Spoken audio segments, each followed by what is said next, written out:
Okay, before we begin then, I'll read out the usual notices. Welcome everybody to the meeting today, but can I ask that all noisy devices be put on silent? The meeting will be webcast and will then be available to view whenever and wherever people wish to view it, so there is no need for any other filming of the meeting to take place. Please can everyone remember to speak clearly into the microphones when speaking, and please be aware that you may be on camera when those around you are speaking.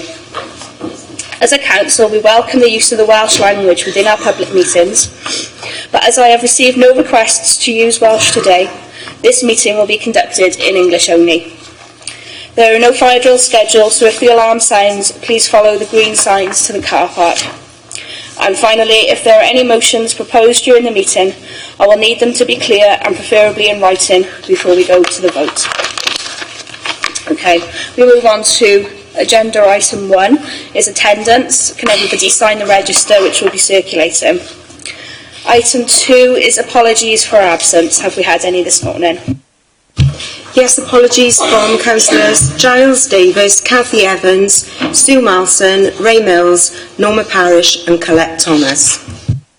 Thank you. Members, are there any others we know of? No. Okay, we go on to agenda item 3, which is declarations of interest, and Justine will advise us. Thank you, Presiding Member.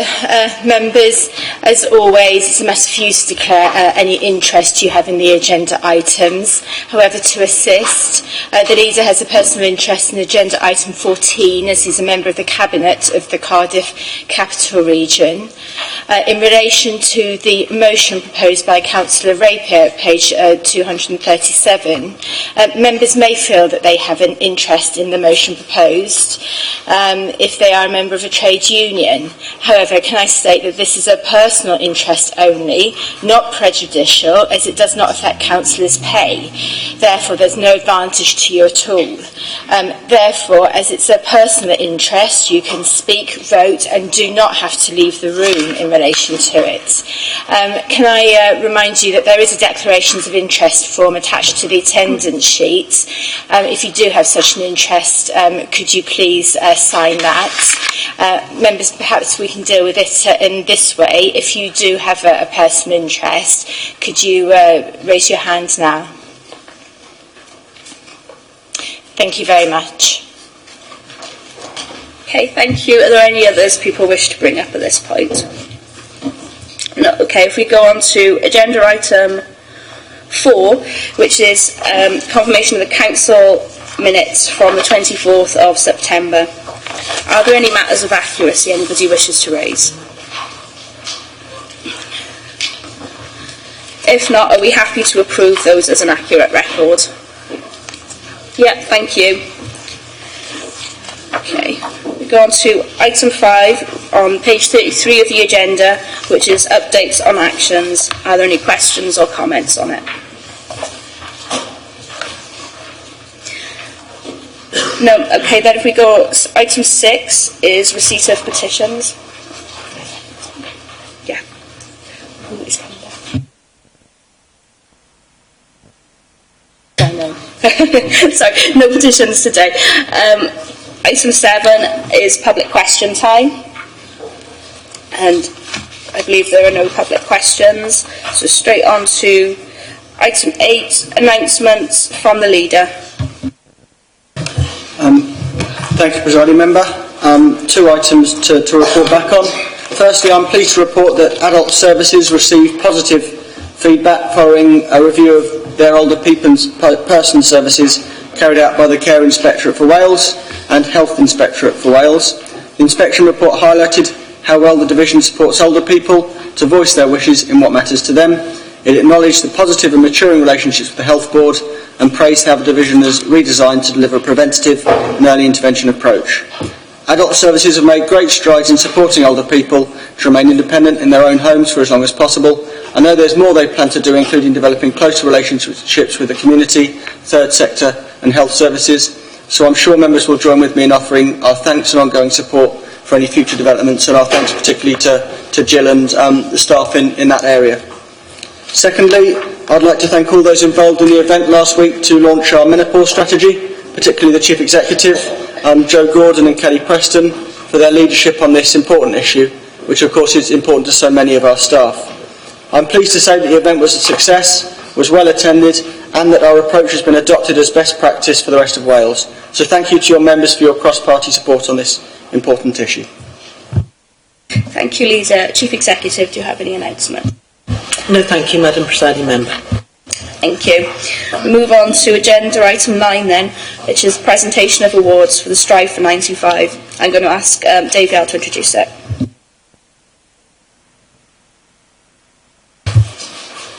Yeah, thanks a lot, Madam Chair. Strive for 95 has been in vogue now for several years. We emphasise the plus, so it's Strive for 95 plus. We don't want to give the impression to any schools or any pupils that having achieved 95% is all they need to do. That's why we've stuck the plus on the end of it. I'm happy to say this morning that we have 4 pupils of varying ages who have scored the maximum 100% achievement in terms of attendance. And this is significant because we all know that any percentage drop in attendance means days lost over the year. Days lost over the year can accumulate over the career of a pupil, over an 11-year career, and it could be that a lack of regular attendance could have a catastrophic effect on their learning progress and future life chances. So it's wonderful this morning to see so many bright-eyed young pupils who have achieved the maximum 100%, and for that, before we do anything else, I think they deserve a wonderful round of applause.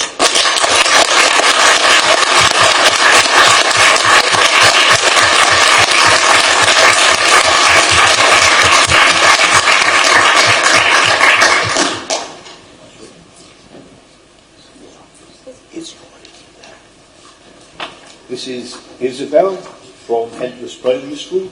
Well done, Isabel. Did you enjoy coming to school every day? Are you going to continue to enjoy coming to school every day? That's wonderful. Well done.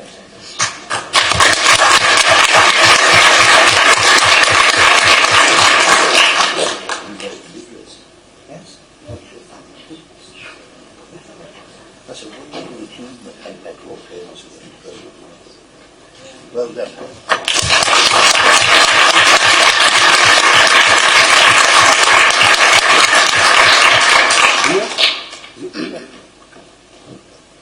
Well done.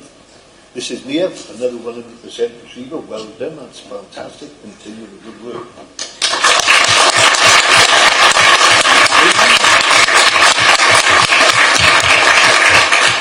Amy Knott?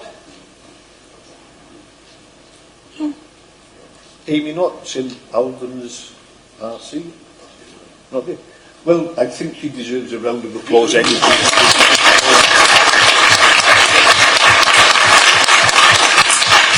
Okay, thanks a lot. Come and have your photographs taken. You want to come down, Wayne? Gareth?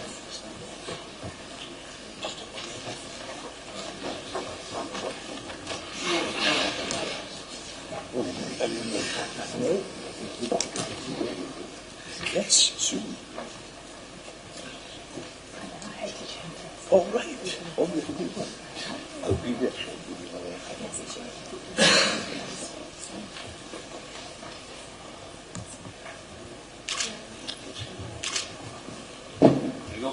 Okay, well done.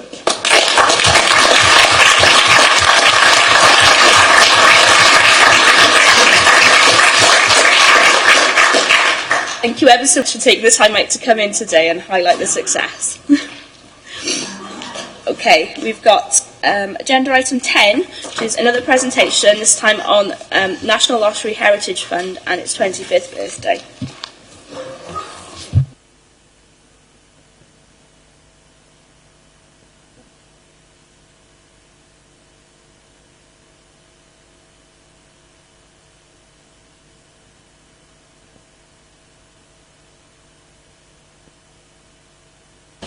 Morning everyone. I'd like to give a brief overview of the National Lottery Heritage Fund's 25th birthday. I'm really pleased to bring this to full council today. Some of you will know that I'm rather passionate about Glenavon, its past, its current and its future, and I'm honoured to have the role of World Heritage Champion. We are truly lucky in Torfaen to have a World Heritage Site, but with that privilege comes huge responsibility. We have to continue to work to improve, to regenerate and to engage. What we also have to do is to be nimble and adaptive and take opportunities when they come up. This is where the presentation comes in. The National Lottery celebrates its 25th birthday this year. Since its launch in 1994, the lottery has invested around £8 billion in the UK's heritage. It has funded more than 444,000 projects across the UK. Members will recall that the National Lottery has supported many important heritage projects throughout the borough. As part of its birthday celebrations, the National Lottery has selected only 6 places across the UK where it has chosen to highlight the impact of their investment on local communities. I am really proud to inform you that Blaenavon has been selected by the National Lottery as one of these places. Back in the summer, officers welcomed representatives from the National Lottery to Blaenavon, where they met local community representatives to ask them what the impact of the investment has been. The result is a series of films and news stories that highlight not only what has been achieved in Blaenavon, but more importantly, how lottery funding has helped to improve the town's heritage for the benefit of the local community. To explain how Blaenavon has benefited from National Lottery investment, I'd like to introduce Rebecca Hartley from the Economy and Strategic Regeneration team, who will give us a few facts and figures before you play the short film the National Lottery have produced. Thank you very much. I'll pass you over to Rebecca. Thank you, Councillor Jones. As Councillor Jones has explained, the National Lottery Fund has been a great supporter of heritage projects across the UK. And in Blaenavon, we've been fortunate enough in having secured over £8.5 million worth of investment through the lottery since it was launched in 1994. This has enabled the successful delivery of a number of significant building restoration projects in Blaenavon town, removing much dereliction and decay. Integral to each of these projects has been the role of the community in the town. The National Lottery recognised that it's not enough just to save something, you have to make it live again. The importance of engaging communities in their own heritage is therefore a huge driver and something that lottery investment has helped us to achieve in Blaenavon since it became a World Heritage Site in the year 2000. Major projects supported by the lottery in Blaenavon and championed as part of its 25th birthday celebrations include the restoration of the former St Peter's schools in Blaenavon into the World Heritage Centre, the first of its kind in the UK, creating a space where the local community could meet and understand and celebrate their world heritage. Big Pit National Coal Museum has received significant investment back in 2002 when the vast majority of the listed buildings on site were restored, interpretation was increased and over 60 jobs locally were safeguarded. That investment secured Big Pit's position as one of the best living museums in the UK. The Blaenavon Youth Ambassador Scheme supported the engagement of our young people in understanding the significance of their own industrial heritage, and that scheme has been so successful that it's now being rolled out in other World Heritage Sites across the UK. Currently in delivery is the £2 million Blaenavon Townscape Heritage Programme, which is a package of capital and community benefits which are being delivered within the town centre, and this includes levering in over £500,000 worth of private sector investment into the town. Key buildings, including shopfronts and chapels, are being restored. Bethlehem Chapel, a very significant building within the town, has recently opened its doors again to the community after 10 years of being closed and falling into dereliction. Jobs will be safeguarded and new jobs will be created. 150 school children will be engaged directly in the townscape's heritage through projects that will be aimed at improving their numeracy and literacy skills. We will also have apprenticeship schemes and be working with the local community on projects and exhibitions relating to the history of the town. The film you're about to watch really captures what this investment has achieved and most significantly what it has meant to the local community. The stories of the people you will see in this film will form part, or are forming part, of the National Lottery's 25th birthday celebrations, and you can see more about these stories on the National Lottery's website. But for now, this is the main film that forms part of the campaign. I work in other industries, but there's nothing to be my way. can't handle the door. I just can't handle it. I'm a man, they call you.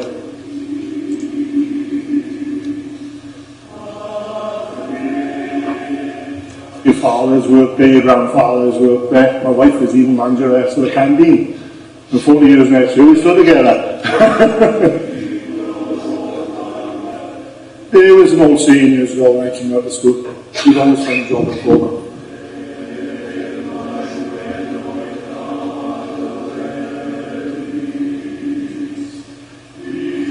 So this is Broad Street, our main shopping area.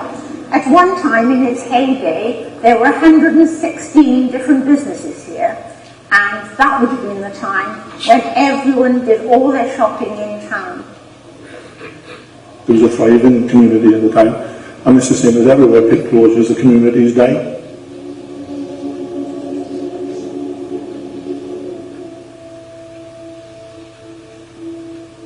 Glenavon Town in the year 2000 was a very different place to what you see today. Around 75% of the town was actually boarded up. It was quite run down in very many places, so it needed a tremendous amount of attention. Today we are in a congregational chapel, and in 2009 I was here when it closed. The chapel was in a terrible state. Back in 2002, we had a national lottery fund at £7.5 million. From my perspective, I believe if we didn't have that money, we wouldn't be stood here today. The place was dying.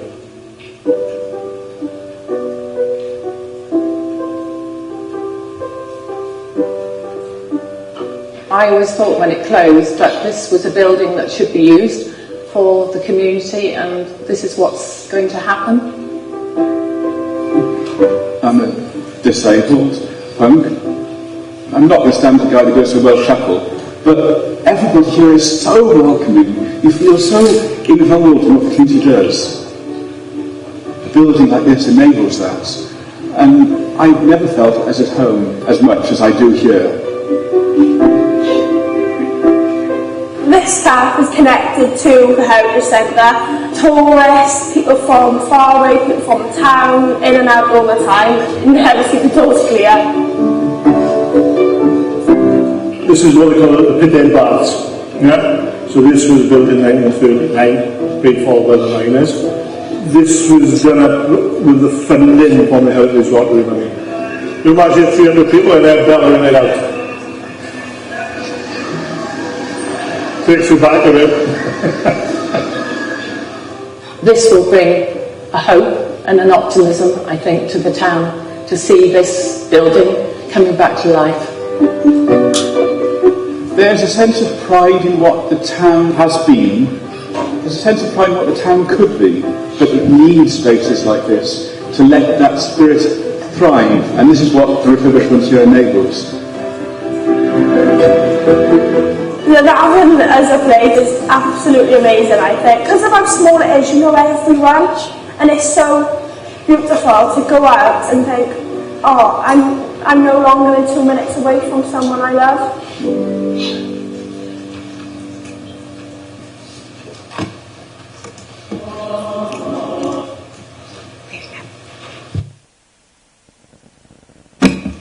Thank you very much, Rebecca. That was a great presentation, and we're all very proud of Glenavon people. Thank you very much.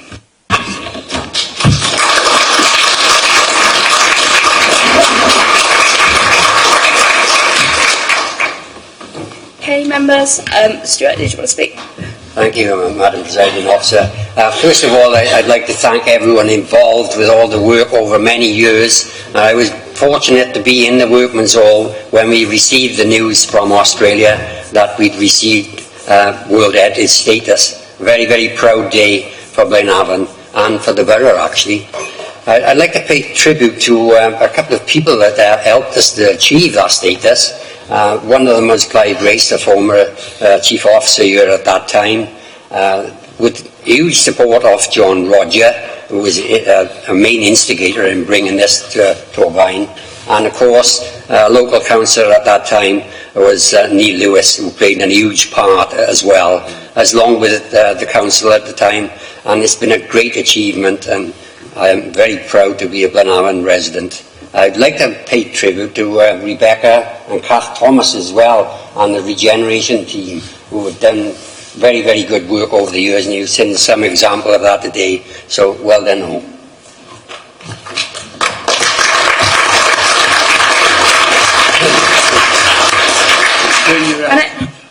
Thanks, Madam Presiding Officer. Just like to endorse everything that Councillor Evans has said, and really give a big thank you to all the help I personally received in certain issues from Rebecca and her team. Thank you. Anybody else wish to speak, members? Okay, we'll go on to agenda item 11. This is page 35 of the agenda. Changes to committee membership. Nancy is going to present a report for us.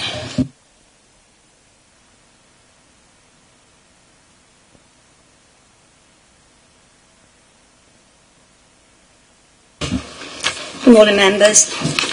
Just a very short report to ask Council to appoint some changes to committees that have resulted from Councillor Joanne Gordon joining the executive. Two committees that Councillor Gordon's had to stand down from are Children and Young People's Overview and Scrutiny Committee and the Pensions Committee. Councillor Gordon's also a member of Democratic Services Committee, but is able to stay on there as we're allowed to have one cabinet member on that committee. So in line with political balance, the leader has been asked, the leader of the Labour Group has been asked to nominate replacement, so I'll ask him now for the names. I'd like to nominate Councillor Veronica Crick to the Pensions Committee, and Councillor Alan Jones to the Children and Young People's Committee, and Councillor Joe Gordon to the Democratic Services Committee.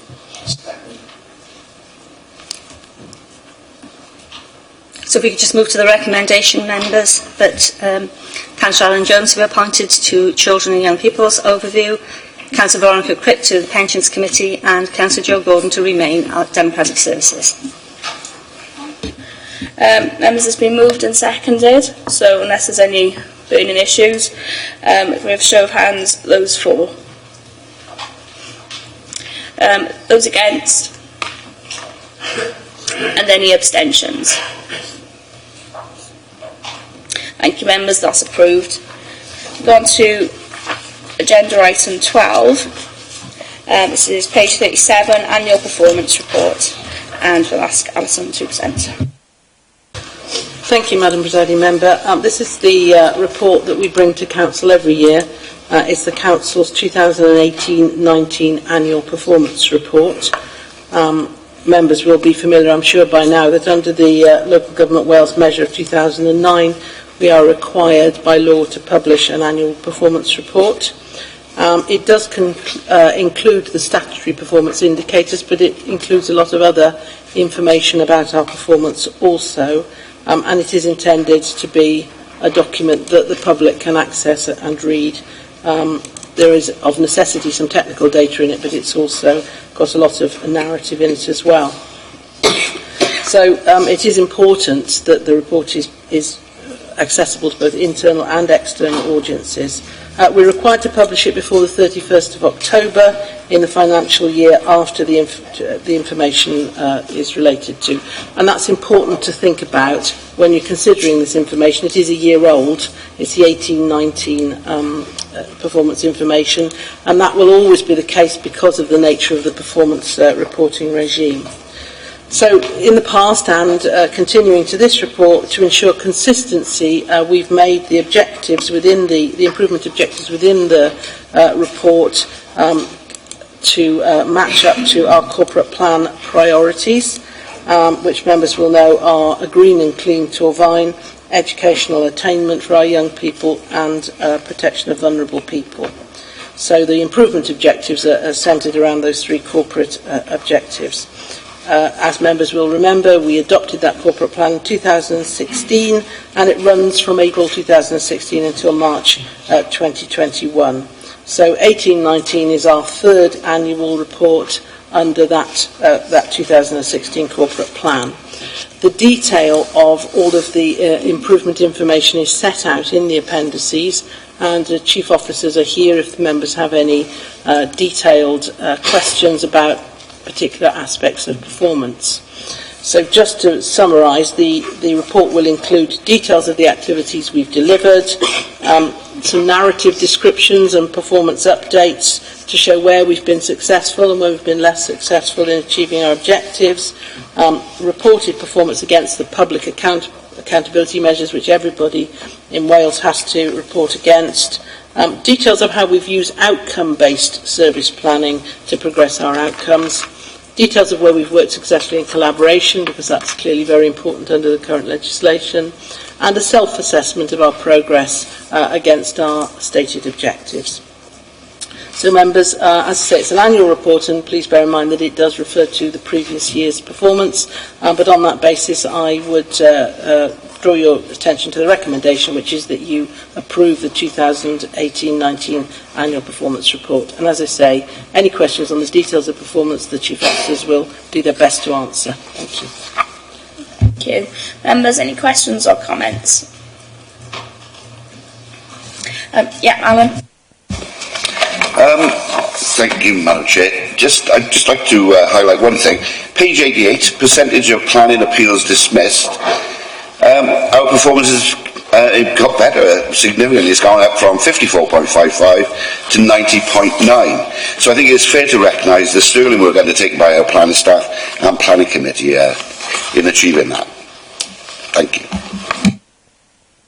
Peter? Thank you. It's a good report, and I'm pleased to have read it. I just got one minor point on page 16 about the Spring Clean event that we run every year, which is a great event. Could I just make a plea that for future Spring Clean events, we also consider doing some work around cleaning up the canals, because there's been a lot of public interest and activity around that area. So it's just a plea that there's something we perhaps look at in the future, please. Joe? Thank you, Chair. I just wanted to say thank you to officers for compiling the report. I see the report as an assessment of where we are, and this can inform our budget planning and direct resources to where we need to do more to reach targets. And as a new Cabinet member, I'm looking forward to working with the officers across the Council. Okay, any more questions or comments? Joseph? Thank you, Chair. I refer to page 32 of the report that states on the educational attainment performance seems to have gone down quite across the board almost. Can you speak to how that is planned to be turned around for the next period? Thank you. Sorry, Councillor O'Connell, could you just repeat the question? Sorry. My apologies. You've got it in as page 72 of the overall pack, page 32 of the report itself. The question refers to the 2018 performance, and it states that the performance has dropped in all areas as it relates to GCSE grades A to C in English, Welsh and Mathematics. Could you comment on how that's planned to be resolved or improved for the next period, please? Could I ask John Tushingham to come up to answer that question? Thank you.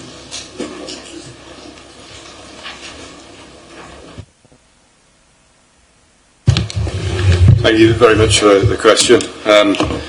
If only there were a simple answer, I think is the honest answer to that. I think members are quite aware from conversations that have taken place over recent months that there are issues. It is a complicated problem to resolve. There's a lot of activity. The Council is taking measures which it doesn't take lightly in terms of things like introducing executive boards. The commitment is there, the passion is there, and we honestly do believe that we're on a path to improve, but we are going to have to ask for some patience whilst that takes place.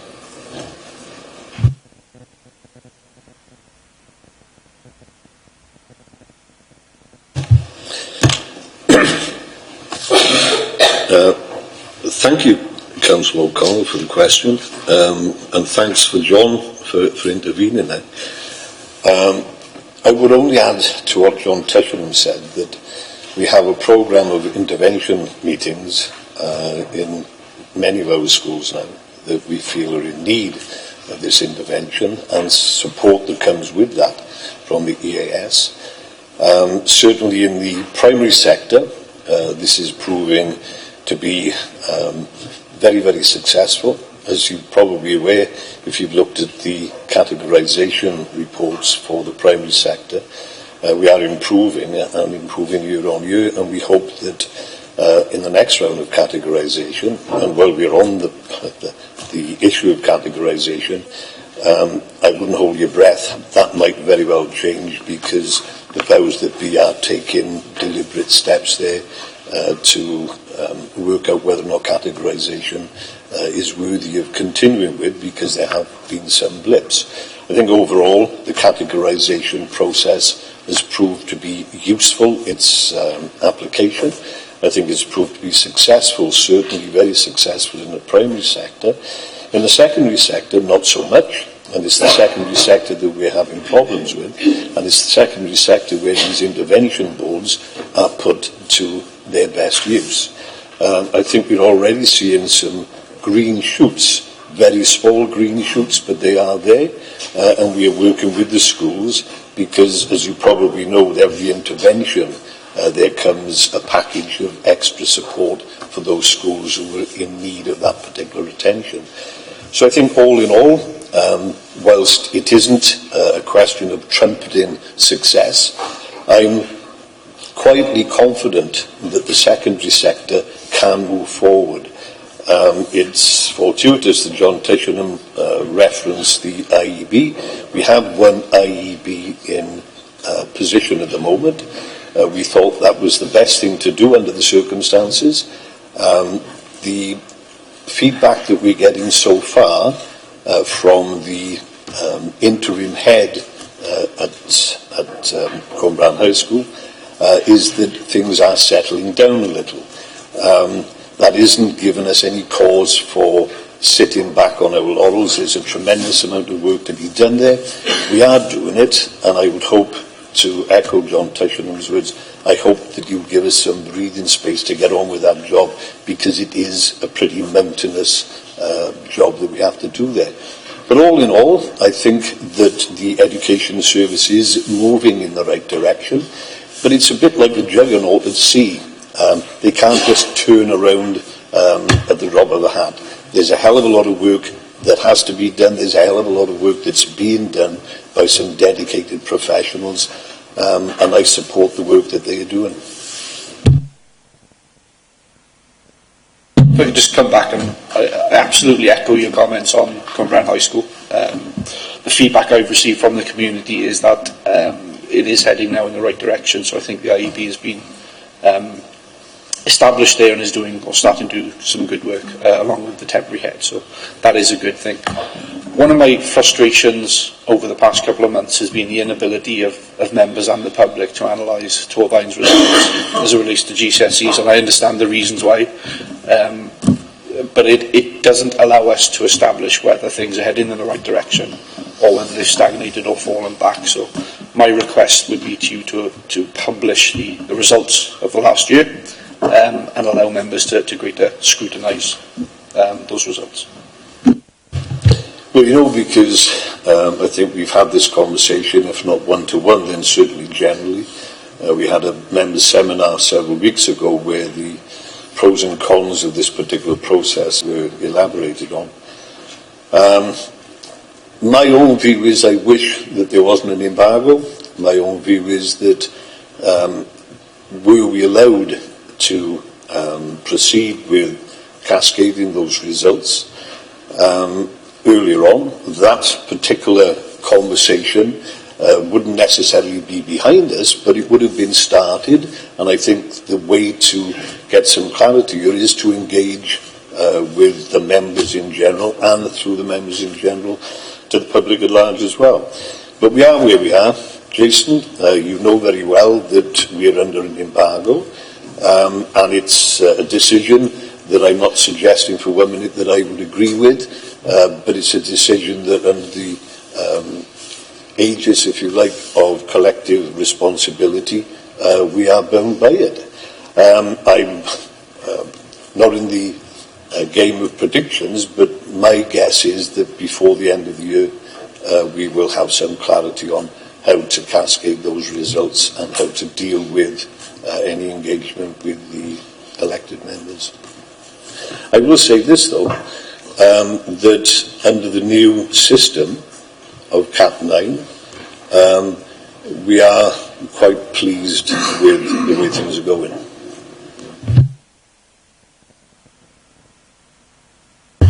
Yes, Trump.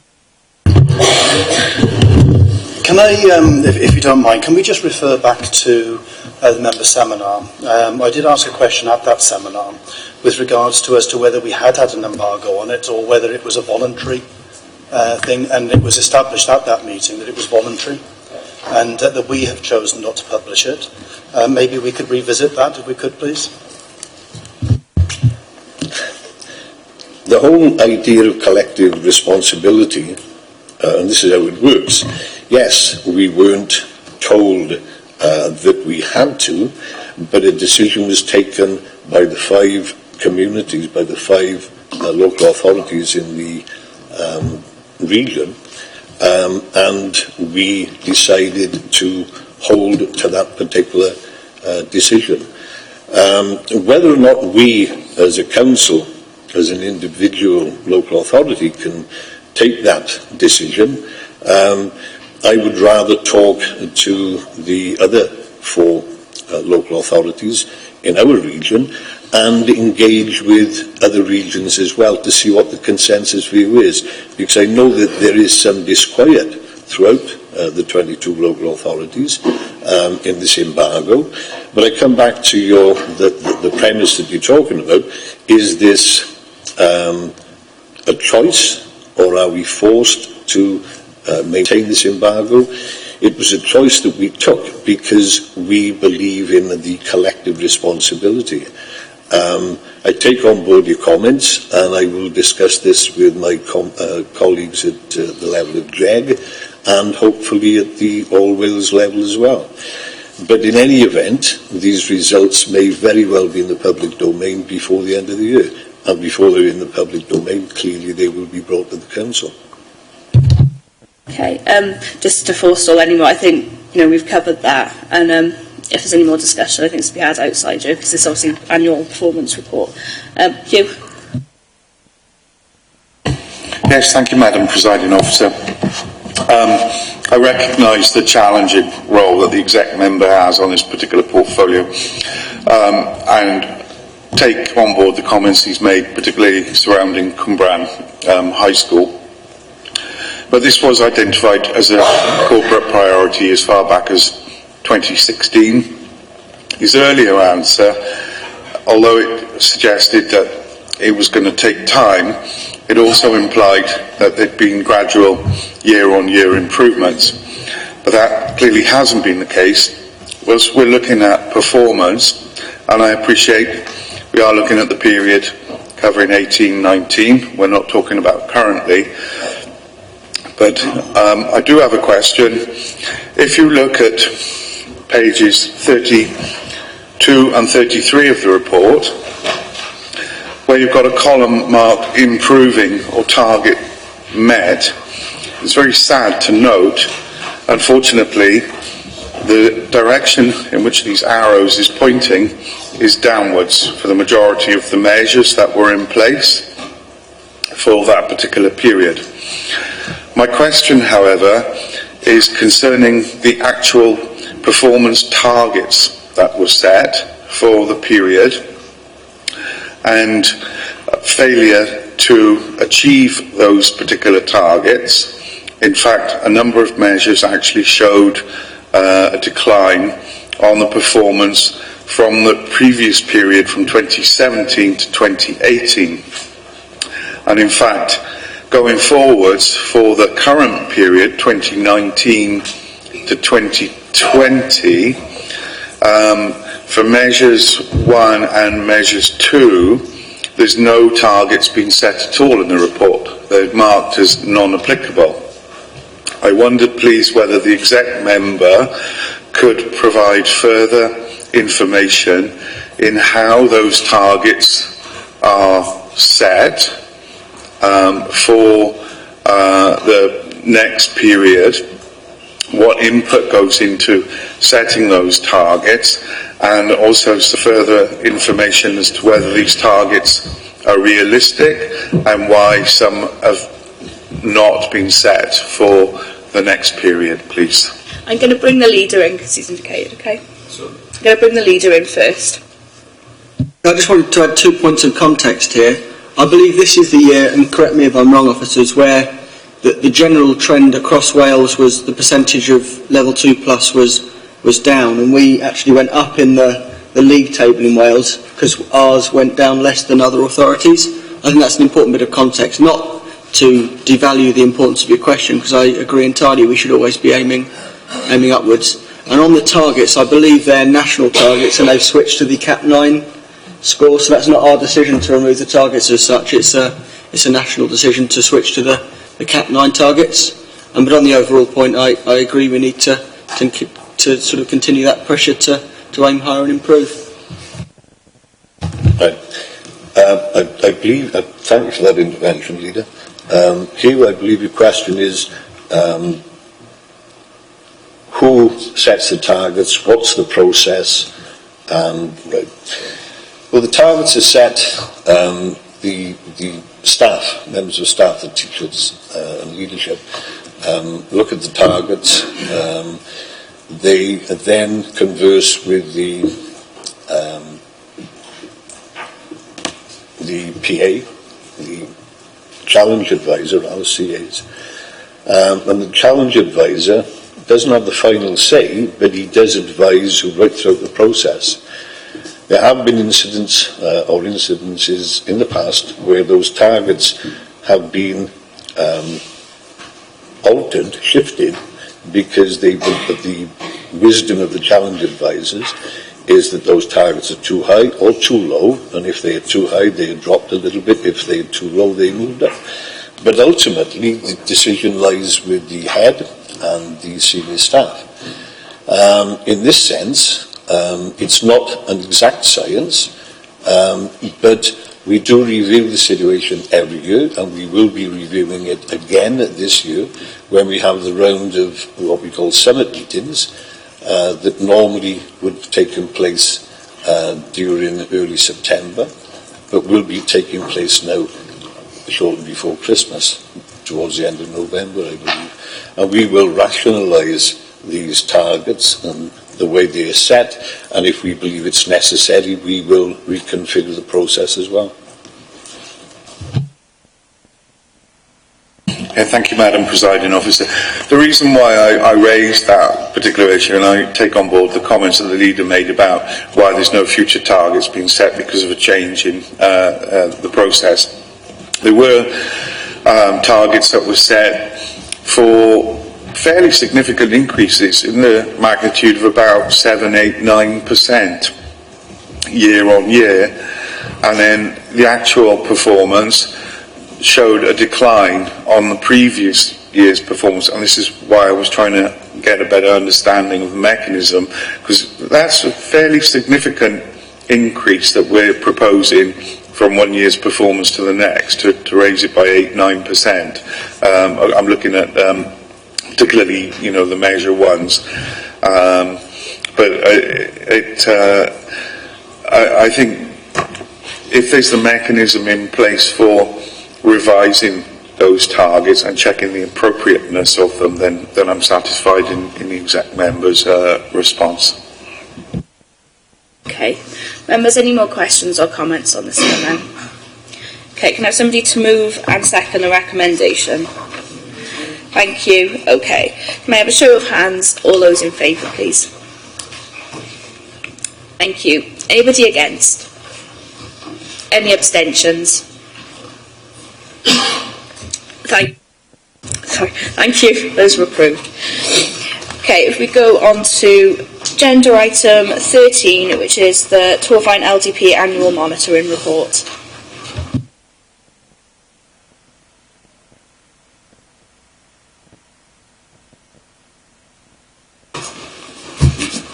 Thank you.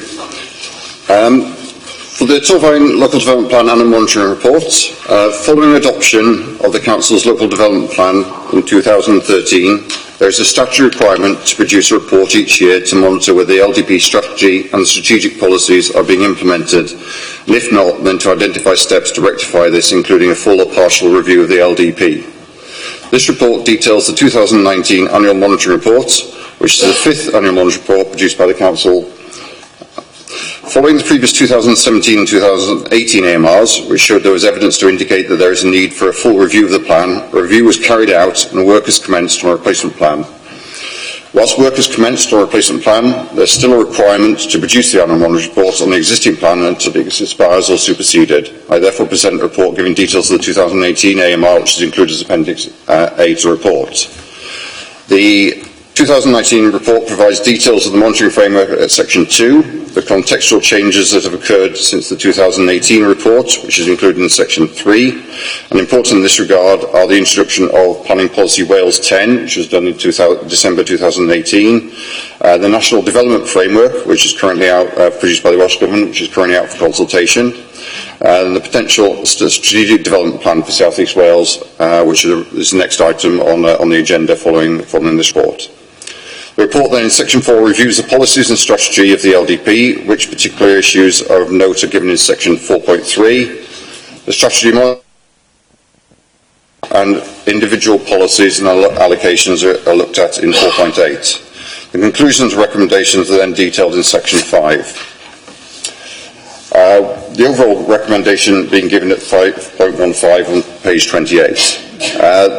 This basically, the conclusion summary is that there is evidence to indicate the need for a review of the plan at this time because progress in delivery of the strategy is slower than expected, primarily due to the global recession and its impact on the housing and employment markets. A review of the plan was carried out in 2018, a replacement plan is now in preparation. So this is included in the conclusion summary report in Section 11, and then the recommendations report are then detailed in Section 12, and there are 3 of those. But basically, the main point about the MR, as I say, it's a requirement, a procedural requirement that we carried out reviewing the existing plan. However, obviously, with the decision made to carry out a new replacement plan, that basically will lead to the review of all the plans and policies and allocations as part of that process. So that will be for members to be involved in that process as it goes forward. So thank you. Thank you. Thank you. Members, any other questions or comments on this one? Peter first. Thank you, Presiding Officer. It's just I'm interested on page 97 when there's the subpart J, Section 106 contributions from new developments. It says in there that we've received £370,658. In previous councils, I have asked, could we possibly have a breakdown of where the Section 106 money is being spent? So I'm going to repeat that request, perhaps in future reports. Not only can we have some information about what money's coming in, but where it's being spent, and particularly by ward, if possible, please.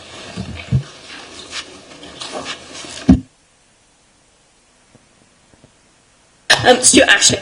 I hadn't caught this one, Rob, but I noticed there's an exception for the Brecon Beacons part of our county. How much of it, it's not a lot, is it? But how much of it is there? What's the arrangement with the Beacons? They are the planning authority for the section of the National Park which is included in Torvine. It's a small element running down the eastern flank just behind the Pontypool Park. There's very few, I think there's only about two dwellings of both farms included in that area, but I say they are the planning authority for that particular section. Do we have any say at all on it? We liaise basically with the National Park when there are any planning decisions which which would affect us, boundary issues, and this happens with other authorities as well. If there's a development which is close to the boundary which would affect us, then we liaise with them, and similar, if there's developments within our area which would affect the National Park, we consult with them for their views. So applications such as the Mobile Park for development, which is going on. Obviously, that lies close to the boundary, and so we consult with them, and their views are taken into account when planning decisions are made. Also, in relation to the preparation of local development plans for the park and so on, we collaborate with our neighbours, and also issues which affect them will affect us, and obviously cross-boundary issues are dealt with as part of that process. Having sat on it, and mostly my colleague here sits on it, how far up does that extend? Because I remember that certain issues seem to go, it seems to be line of sight because of that issue. But I only ask it because obviously there's some major issues coming up across the border, as it were. Mamailad's one of them, because the planning committee visited that. It's a major plank for us. I just wonder, because the landscape directive is one of them. Mamailad's a good example. How much does that extend up? There's no kind of given distance, because obviously certain developments will have wider than kind of line of sight kind of implications. There's traffic implications and so on, which can go cross boundary. So there's no hard and fast rule, apart from if, say, a particular application site crosses the boundary, then obviously both authorities are involved in that. But basically it's the implications, and so developments which are felt to have a kind of a significance across that, and I think we try to be safe rather than sorry, so we kind of consult even when we think there might be limited effects are there, and obviously it's up for authorities to then decide whether they wish to respond and if the implications they feel will affect them, and obviously that will be dealt with as part of the planning process. It also happens obviously in the preparation of the LDPs as well. We notify adjoining neighbours and in the area to be involved in the development of our plan, but also they notify us and we participate in the development of their plan as well, to ensure that our interests are protected as in the development of their policies and proposals as well. Okay, Stuart Evans. Thank you, Madam Presiding Officer. Just 2 points really, Rob, I wanted clarity on, and one is on page 122 and reference H3/3 St. Peter's School, Glenavon. I notice here that you've put 18 dwellings. Can you clarify the position there? And I assume that Education own this parcel of ground. That was the one. And the other one is a bit more clarity on page 123, WET 3/3, the Keys and Keers Glenavon area of ground that has been sold by the Welsh Government to the landowner. Particularly concerned about that area because I know it's in private ownership, so to speak, but there's a lot of fly tipping there on that site. So could you answer those 2 points, please? Both sites were included in an existing LDP, but haven't come forward as yet as part of that plan. And both have also, been considered for included in the replacement plan. In relation to, if I deal with Keys and Keers first, I believe it went to auction. The Welsh Government have sold that site, and the new owner has submitted their site to be included in the replacement plan. They haven't got any, as far as I know, any immediate plans for development, but they have put it forward to be continued and developed as part of that. The ongoing management of it obviously is a private matter. We deal with any proposals for development as they come forward on that, or proposals to be included in the plan. I'd say if there are any issues of fly tipping or so, we can obviously deal with that as a council, but obviously it's the private individual to ensure that they manage their land properly, and if there's any issues of access and things which they need to look at, I'm sure that they can do that, and obviously we can look at any fly tipping issues which are occurring on that. In relation to St. Peter's School, I say that it wasn't a straight education ownership of that site, and there were some other interests involved in that, which are part of the negotiations of the site coming forward. And obviously, it is a kind of key site in the centre of Blaenavon. So again, we were looking to try and facilitate that development if we can. I can get you further details of how that's progressing if you wish those. Very much. Thank you, Madam. Okay, I've got Hugh Bevan next. Yes, thank you. Sorry.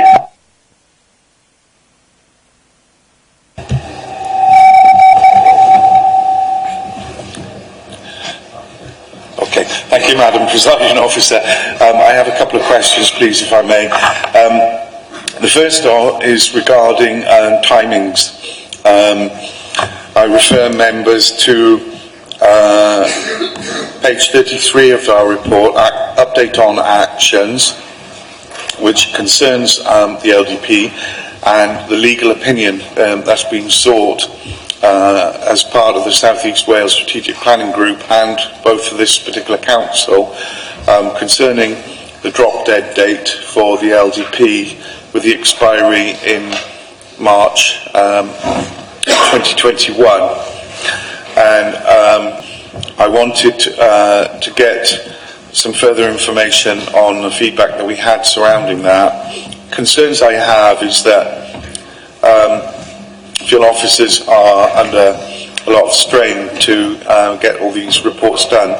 We are currently working on green infrastructure projects. We've got the National Development Framework coming out as well, which is expected to be published in September 2020. And the next item we've got on the agenda for today's meeting is for members to approve a further strategic development plan. So I wondered, please, first off, if I could have some further commentary regarding timings. Are we likely to be left without an up-to-date LDP in place with these drop-dead dates? And the second question is a parochial issue concerning, on page 121, the planning SAA7 for the Llanfrecfr Grange Hospital. I note, since prior to previous reports, there's an update on there now saying that Welsh Government appear to have come back to say that they are no longer progressing the employment site surrounding the hospitals amid concerns that access and levelling costs may make the employment element uneconomic. So please could I have some further commentary surrounding that latest update and also the proposed usage for the area surrounding the new Specialist Critical Care Centre. Thank you. I'm going to ask Rachel Jarrett to come in.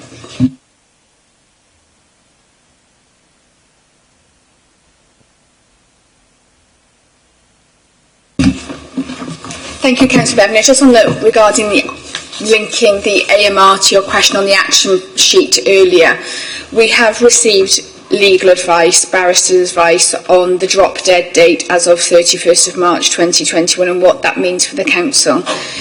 We are looking to have a closed council session to consider that advice due to the commercial confidentiality nature of that, given we don't want to give any commercial advantage, say, to private sector or speculative planning applications post that date.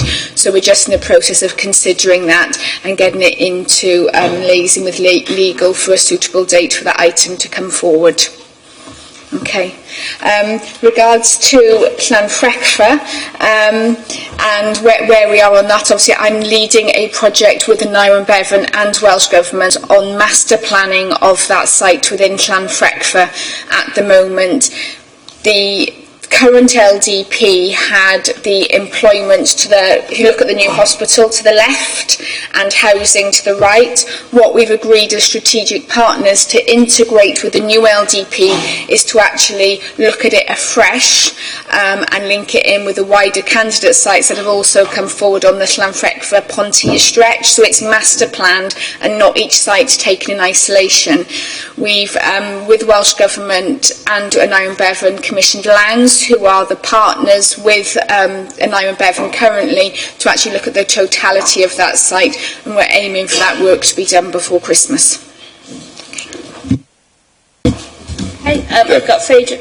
Just in relation to overall timings, obviously we've been working with members and developing the vision objectives, and there have been workshops on that. We're looking at another session before Christmas in preparation of going up to the preferred strategy. So members, as I say, will be involved as we're progressing on that. And I say the SDP is also the next item on the agenda, so that should hopefully be a forum for the discussions on that particular aspect. Okay, I've got Faye Jones now. Thank you, Madam Chair.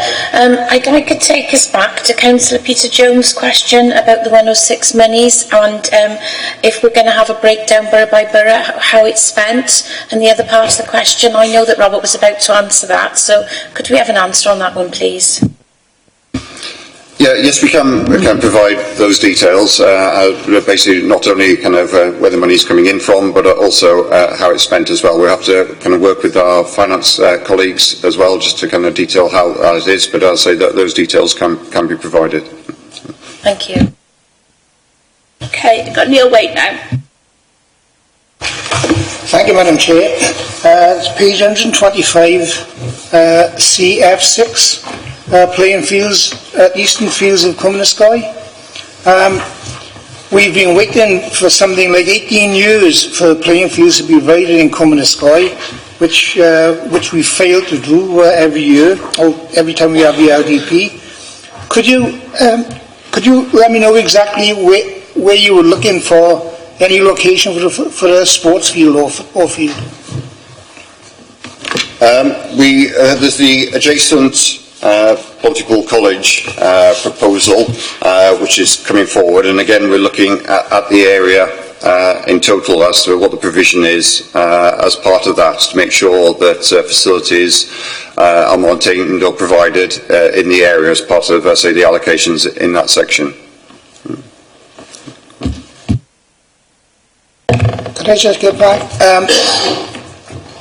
It appears that we seem to be looking for places for Cottage Gwent, and they seem to take priority over everything else in Cumnoscoy.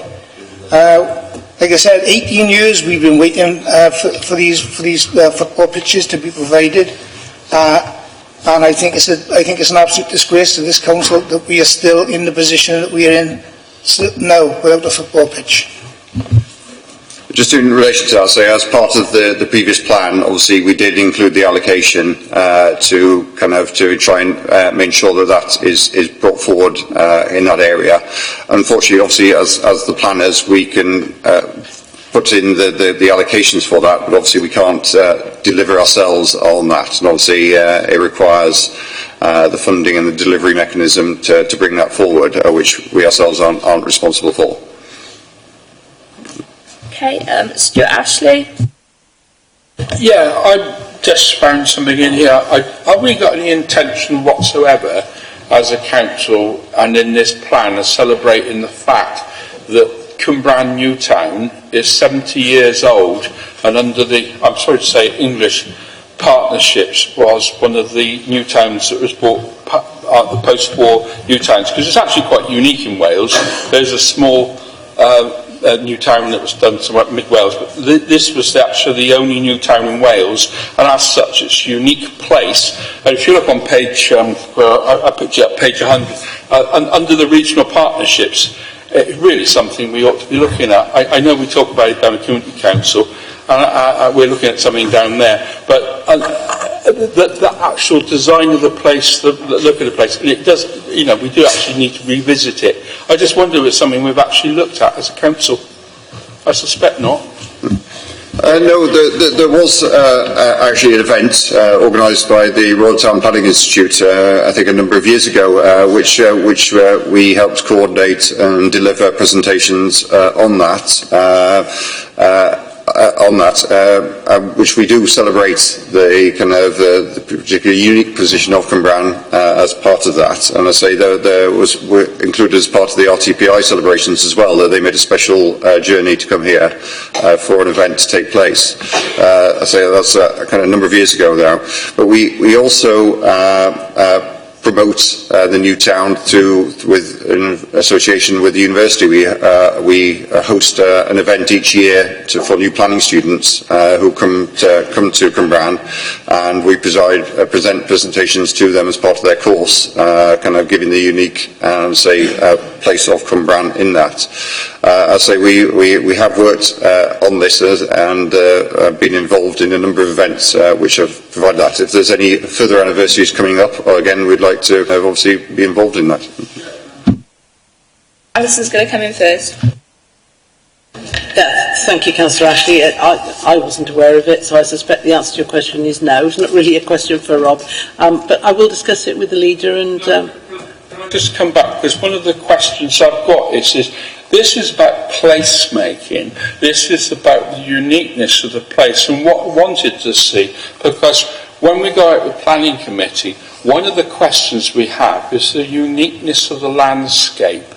And we got a unique landscape in Blaenavon, which we just celebrated, which is brilliant.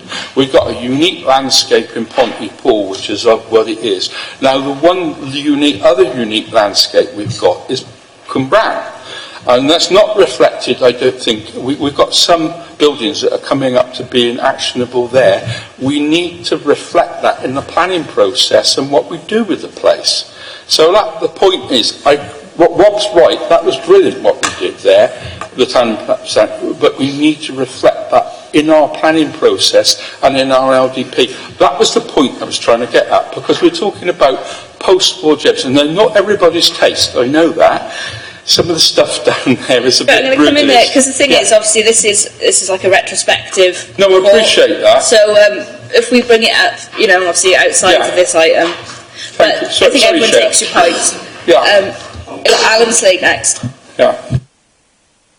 Just as a point of information on that point, CoStar, which I'm a trustee of, I declare an interest, is running a time bubble event, and it's been opened by the MP, Nick Thomas-Simmons, on the 2nd of November in the town centre. Thank you, Madam Chair. With respect to the recommendation 3 on page 101, Rob, perhaps you could confirm that the Welsh Government, as I should say, they are currently out on consultation, and they're planning to revoke the technical advice note 1, which will mean there will be no requirement on planning authorities to provide for the 5-year housing supply. It's a proposal, but it hasn't come in yet. So obviously, whilst it's still in force, obviously we comply with what's required of this. There is that consultation potential, which we will have a look at and see what it is. But obviously, there are pluses and minuses of collating these kind of figures, but I say so. We will have to have a look at the consultation and see what the implications are for us. I was just kind of trying to point out that the direction of travel, because they've obviously, as the report says, they've disapplied paragraph 6.2. The latest consultation is that they're going to revoke the whole thing. That's all I was trying to say, to point out the direction of travel, that's all. Right, got Richard next. Thank you, Madam Presiding Officer. Just thank Rob and his team. They're dwindling in numbers from when the original local development plan was done in 2013, and they are, as many members attended the seminar, trying to produce the new local development plan. So items such as this is really unhelpful. I think as we're in the emerging process, it would have been better had we been able to get on with it, but they are required by law to produce it.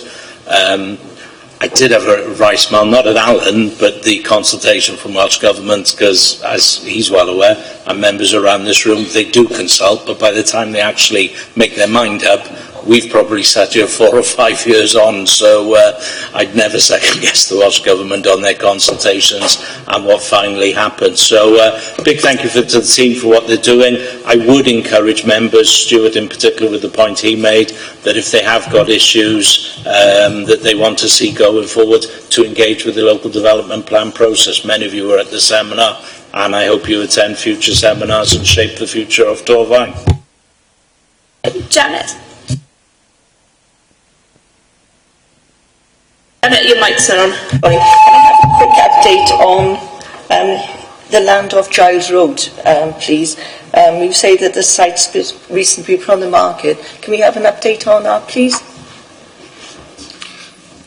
In relation to that site, I believe it's a site which we have had proposals for, which haven't come forward. We are looking at again as part of the replacement plan. There were items in relation to, I think, controlling the access to the site, and I say we're looking at that, so whether that's viable and also practical new allocation for the plan, whether we can see a delivery mechanism to bring that one forward in the future. Members, any more? Rose, did you want to speak, or was that just that? Okay.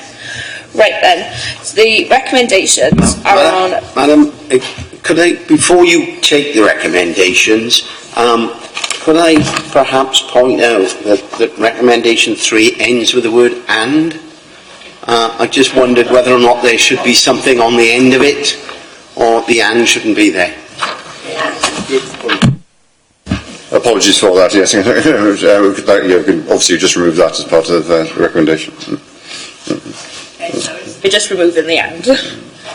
Okay then, so with the "and" removed, recommendations are on page 101. I have somebody to move and second them.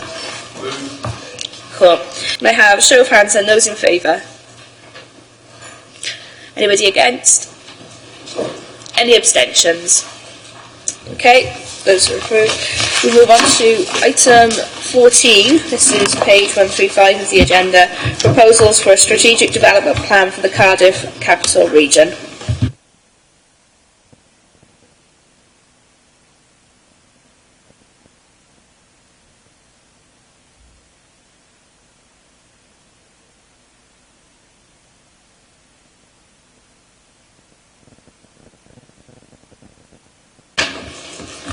Good morning, members. This is a report about a proposal for a strategic development plan for the Cardiff Capital Region, which includes 10 local authorities, from Bridgend in the west to Monmouth in the east. A strategic development plan deals with larger than local issues. It's a strategic in its nature. It would be dealing with things like strategic housing, employment, transportation links and green infrastructure. Welsh Government has given us an invitation to the whole region for the region to submit a proposal for a strategic development plan. It's quite clear from Welsh Government that there is pressure for local authorities to start working together much more collaboratively, and the fact that a regional plan is really important in terms of helping to deliver the city deal. There has been a number of workshops held within the Cardiff Capital Region Cabinet. Officers have held discussions for a long time to try and bring a proposal to the regional cabinet. This report is based on a draft report that was accepted by the Cardiff Capital Regional Cabinet, and each local authority is in the process of presenting this report to their own council, because we would have to have an agreement by all councils in order to progress the plan. I just wanted to quickly highlight some of the key issues in the report. In order to set up a strategic development plan, there is a mandatory requirement to identify a responsible authority, and that authority would be the primary means of contact with Welsh Government and would provide an administrative support for the preparation of the plan. There is no voting powers on that particular authority. It is proposed that the Vale of Glamorgan performs that role, and the reasoning behind that is set out in Appendix D of the report. There's a requirement to identify a strategic planning area boundary, and as I've already mentioned, we have proposed, or it's been proposed, that this boundary be the boundaries of the 10 local authorities, but excluding the Brecon Beacons National Park. In terms of the governance arrangements, there would need to be established a strategic planning panel, and that planning panel, once established, would be the decision-making body for strategic decisions across the region. That panel would be made up of a councillor from each of the 10 local authorities. That would form 2/3 of that panel. And there's another third of that panel that would be formed by other non-elected members who would be experts in particular fields or experts representing local businesses, but basically as an advisory forum for the members. In terms of the voting, there would be 10 members, as I said, on that panel, but the voting is weighted in terms of the geographical area and population of each authority. It's been the subject of a lot of debate to try and reach consensus, and that's shown in paragraph 5.13 of the report, in terms of what councils have, what weighted vote. The costs of producing the plan, there's a lot of work gone into that as well, and each council will be contributing an amount of money, again commensurate with the geographical size and population. Torvine's contribution is again shown in the report at paragraph, it's table 2, paragraph 5.39. It's 136,590 over a 5-year period, assuming that the plan takes 5 years to produce, with an annual contribution of 27,318. Assuming that all councils agree, the provisional timeline, as I say, would be about 5 years. Once all councils have agreed, a proposal would then be sent by the responsible authority to Welsh Government. They would then produce legislation to cover the preparation of the plan. This is our opportunity to influence those governance arrangements. And just to say that the recommendations, there's 8 recommendations altogether, and they're all set out in the report in paragraph 12.1. Thank you. Members, any questions or comments? Yep. Hi. Thank you, Chair. As Richard just pointed out, 5.1.3, how it's weighted. I mean, there's been some concerns this for a long time. As one of the smallest boroughs, I mean, I have great concerns with it because I can see us really being pushed right at the back, last of everything. We have 1 voting member on there. Cardiff have 5, and I'm sure Cardiff are always going to look at favourably at themselves. So I do have great concerns on that. So could we relook at that? And I mean, is there any way we could get another body on there? Alison's going to come in.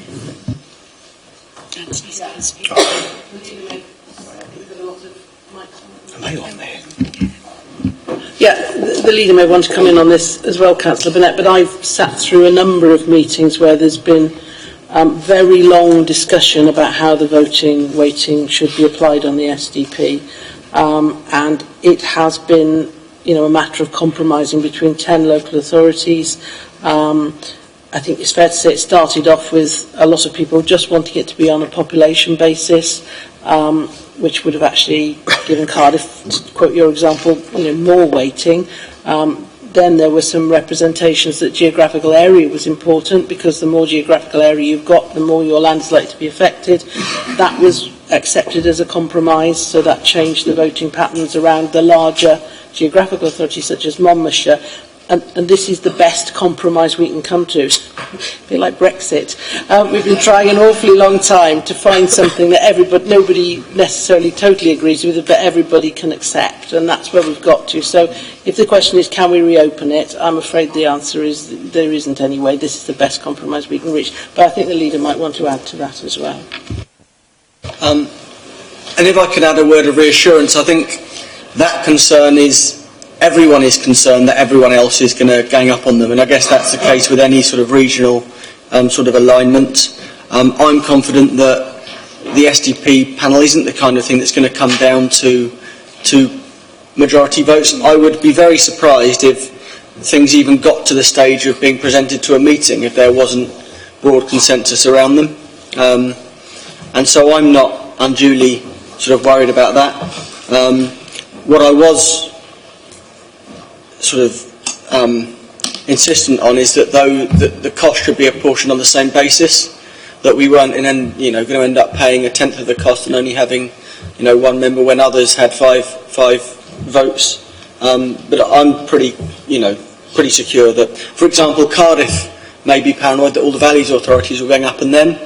The East might be concerned, the West will do, but I think, in practice it'll work quite effectively, and I wouldn't have thought it would have been the kind of thing where votes were necessary very often, because, the art of compromise would hopefully prevail. Okay, I've got Hugh next. Yeah, thank you, Madam Presiding Officer. I got so many objections to this on so many levels. I attended the members' seminar on this, and a number of members did, and raised serious concerns, not just about the issue of voting and how it would be delivered in practice, the additional costs that would be incumbent to this council, representation of the voting system was one, the fact that this is an additional layer of bureaucracy. We're already working on a green infrastructure plan, Cardiff City Regional Deal, local development plan. We've already got a national development framework in place for the whole of Wales. We already work with the South East Wales Transport Authority in terms of highways, infrastructure, all the rest of it. This is just another layer of bureaucracy that's been introduced. There's duplication of work that's undertaken in other areas. It's completely unnecessary. There's very strong risks associated with us implementing this plan. I raised concerns of political representation as well, how that was reflected, and also in the scrutiny member seminar issue, questions were raised around scrutiny. The report is actually quite clear. On page 147, there is no mandatory requirement to prepare regional plans. We are not obliged to do this in any way, shape or form. Concern I've got is that I feel very strongly local decisions on planning should be taken locally by the planning committee of this council, and not delegated and providing a new piece of legislation, empowering a new body. It actually says in black and white on page 147, 8.2, strategic decisions on the location of development, key services and infrastructure, including delivery of new housing, should be taken on a regional basis. 7.2. The SDP will provide how a strategic land use document for the whole Cardiff capital region, setting out how and where sustainable development will be delivered. It is a cross-cutting plan that considers issues around housing, employment, transport, infrastructure, community facilities, education facilities, leisure, tourism, heritage and environmental assets. If members approve this today in this vote, we are basically giving Cardiff City and the new SDP committee carte blanche to determine what goes where in this borough in terms of housing, roads and what is considered to be green open spaces, even to the extent that they can then determine where we're putting our schools and what we can do for tourism and leisure. I'm sorry, I can't stress enough the significance of what this will imply. And I know that the Principal Planning Officer has said to members in the seminar that this is well intentioned and it's in the spirit of collaboration.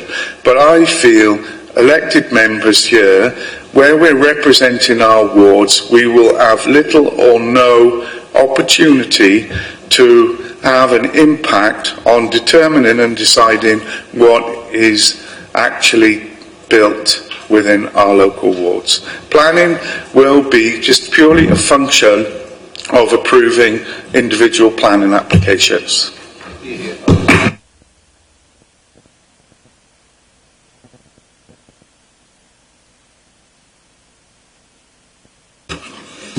Yeah, appreciate the concerns. The strategic development plan, it sits under the National Development Framework and deals with key strategic issues. The local development plan then sits under the strategic development plan. So the local development plan has to take account of what goes on in the strategic development plan, which itself has to take account of the National Development Framework. So that's the hierarchy of planning documents. It's been widely considered that doing things regionally where councils are interdependent on each other and are things are dealt with on a regional basis in terms of connecting everything up is the right way to go. I'm pretty clear from Welsh Government that that is the thrust of their approach. We were warned by Welsh Government that they would have required local authorities to do joint plans. So we'd have to join with some of our neighbouring authorities to do a joint local development plan. We felt that was not the right way to go, and the SDP would have been a much more preferred option for councils than ending up doing joint plans, where you've got two committees and a lot of interaction that would be problematic. So the SDP is a mechanism really, because the City Deal, it represents the City Deal area as well. The Growth Commission several years ago recommended that things should be done on a regional basis to make sure those connections are there. It doesn't take away the decision making at the local level. We will still be making development control decisions on planning applications, and any issues that are local through the LDP, we will be making those decisions. The SDP then deals with the much bigger strategic sites that the local development plan wouldn't then need to deal with. And some of the things that would be dealt with in an SDP, strategic development plan, such as new settlements and green belts, cannot, once an SDP is in force, be dealt with by an LDP. So from a planning point of view, it's always been the right way to go. I think that there is a spirit of cooperation because all 10 local authorities are currently discussing strategic aspects. And from I think the local authorities' point of view, because of the interdependency on all the other councils within that region, we would probably lose out if we didn't go ahead with an SDP with neighbouring authorities. I think it's also fair, Councillor Bevan, that the creation of the SDP is part of this jigsaw of the City Deal, where as a council we have been a key member of that for some years, for economic development, for strategic investments moving forward, and we have for a long time worked regionally on the transport agenda. And we accept that transportation needs to be planned and coordinated regionally. Therefore, to help enabling transport to be planned and delivered regionally, and that involves liaison with Welsh Government and Transport for Wales, Network Rail, we also need the planning framework which sits alongside it to come together.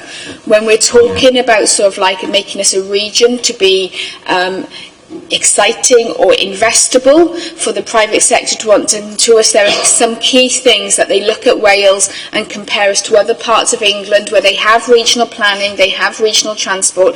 This only helps in our jigsaw of being a good place for us to invest and to help deliver the wider City Deal objectives this council has previously adopted.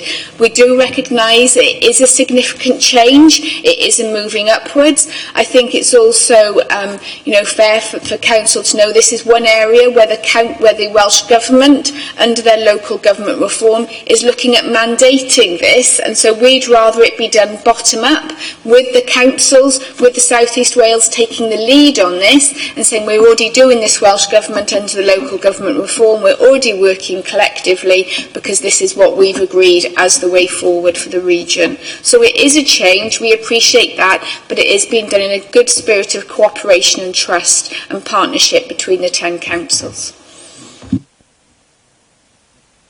Yeah, thank you, Madam Presiding Officer. Supplementary on that, I think we're already working collaboratively with neighbouring authorities in terms of green infrastructure planning.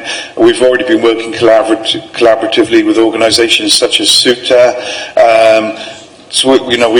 We've got had the opportunity for consultation through the National Development Framework, and you kind of preempted another question, or two questions, in terms of which would be the overriding and overarching piece of planning legislation for this authority.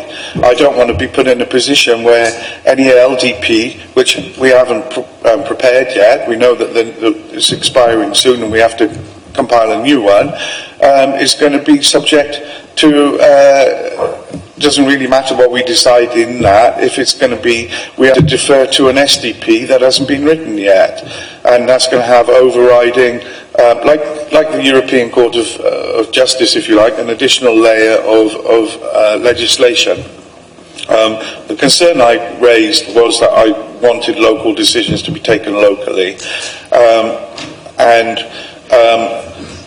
Madam Chair, can we have a move forward? We seem to have a lot of rambling.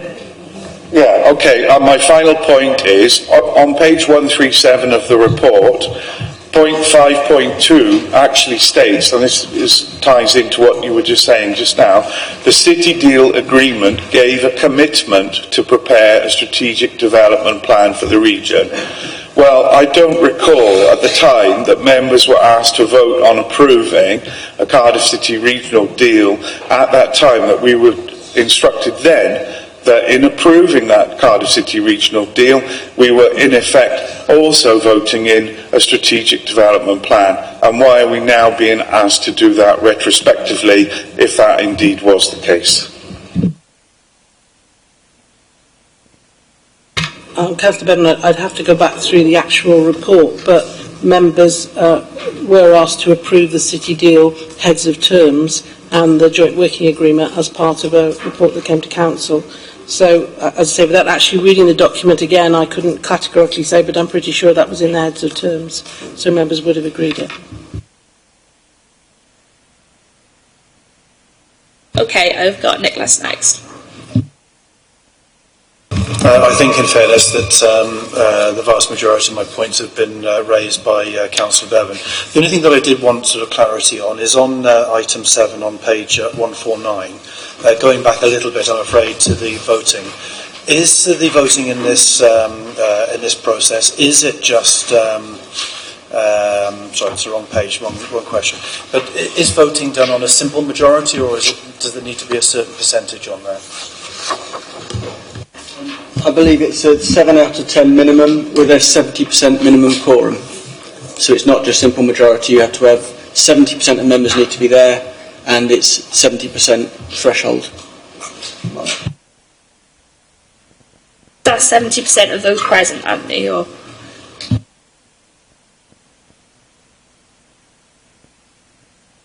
The supplementary, if I remember from the members' questionnaire, was that 30% of that gave Cardiff plus one other authority the ability to block anything that went through.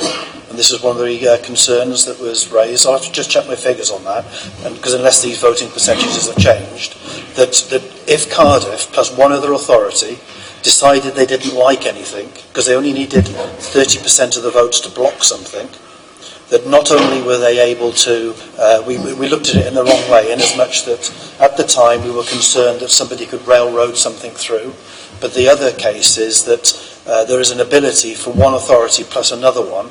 If Cardiff didn't like something and they said, no, we're not interested in this, they only had to get one other authority on side to block something going through, and that was a concern that was raised at the time. I'll check my figures, but I believe that that was the issue at the time. Because it's 30% of 23. I'm trying to do the maths of 23. They'd need 2 more votes, wouldn't they? So they need one larger authority or 2 small ones, basically. So it's a very easy thing that although you've got a 10 authority partnership, it only takes a couple of people to not like it, and you can block things. And that's wrong. Alison's going to come in. I guess it's just extending the answer I gave to Councillor Burnett, that there is no perfect solution to this. It's a compromise between 10 local authorities. I think the aim was that no one authority had a veto, and that is the case, as I understand the maths.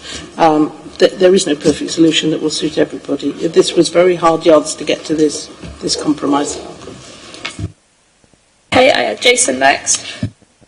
Yeah, thank you, Chair. I just reiterate my position that I think this is a colossal waste of money for Torvine for next to no benefit that I could see.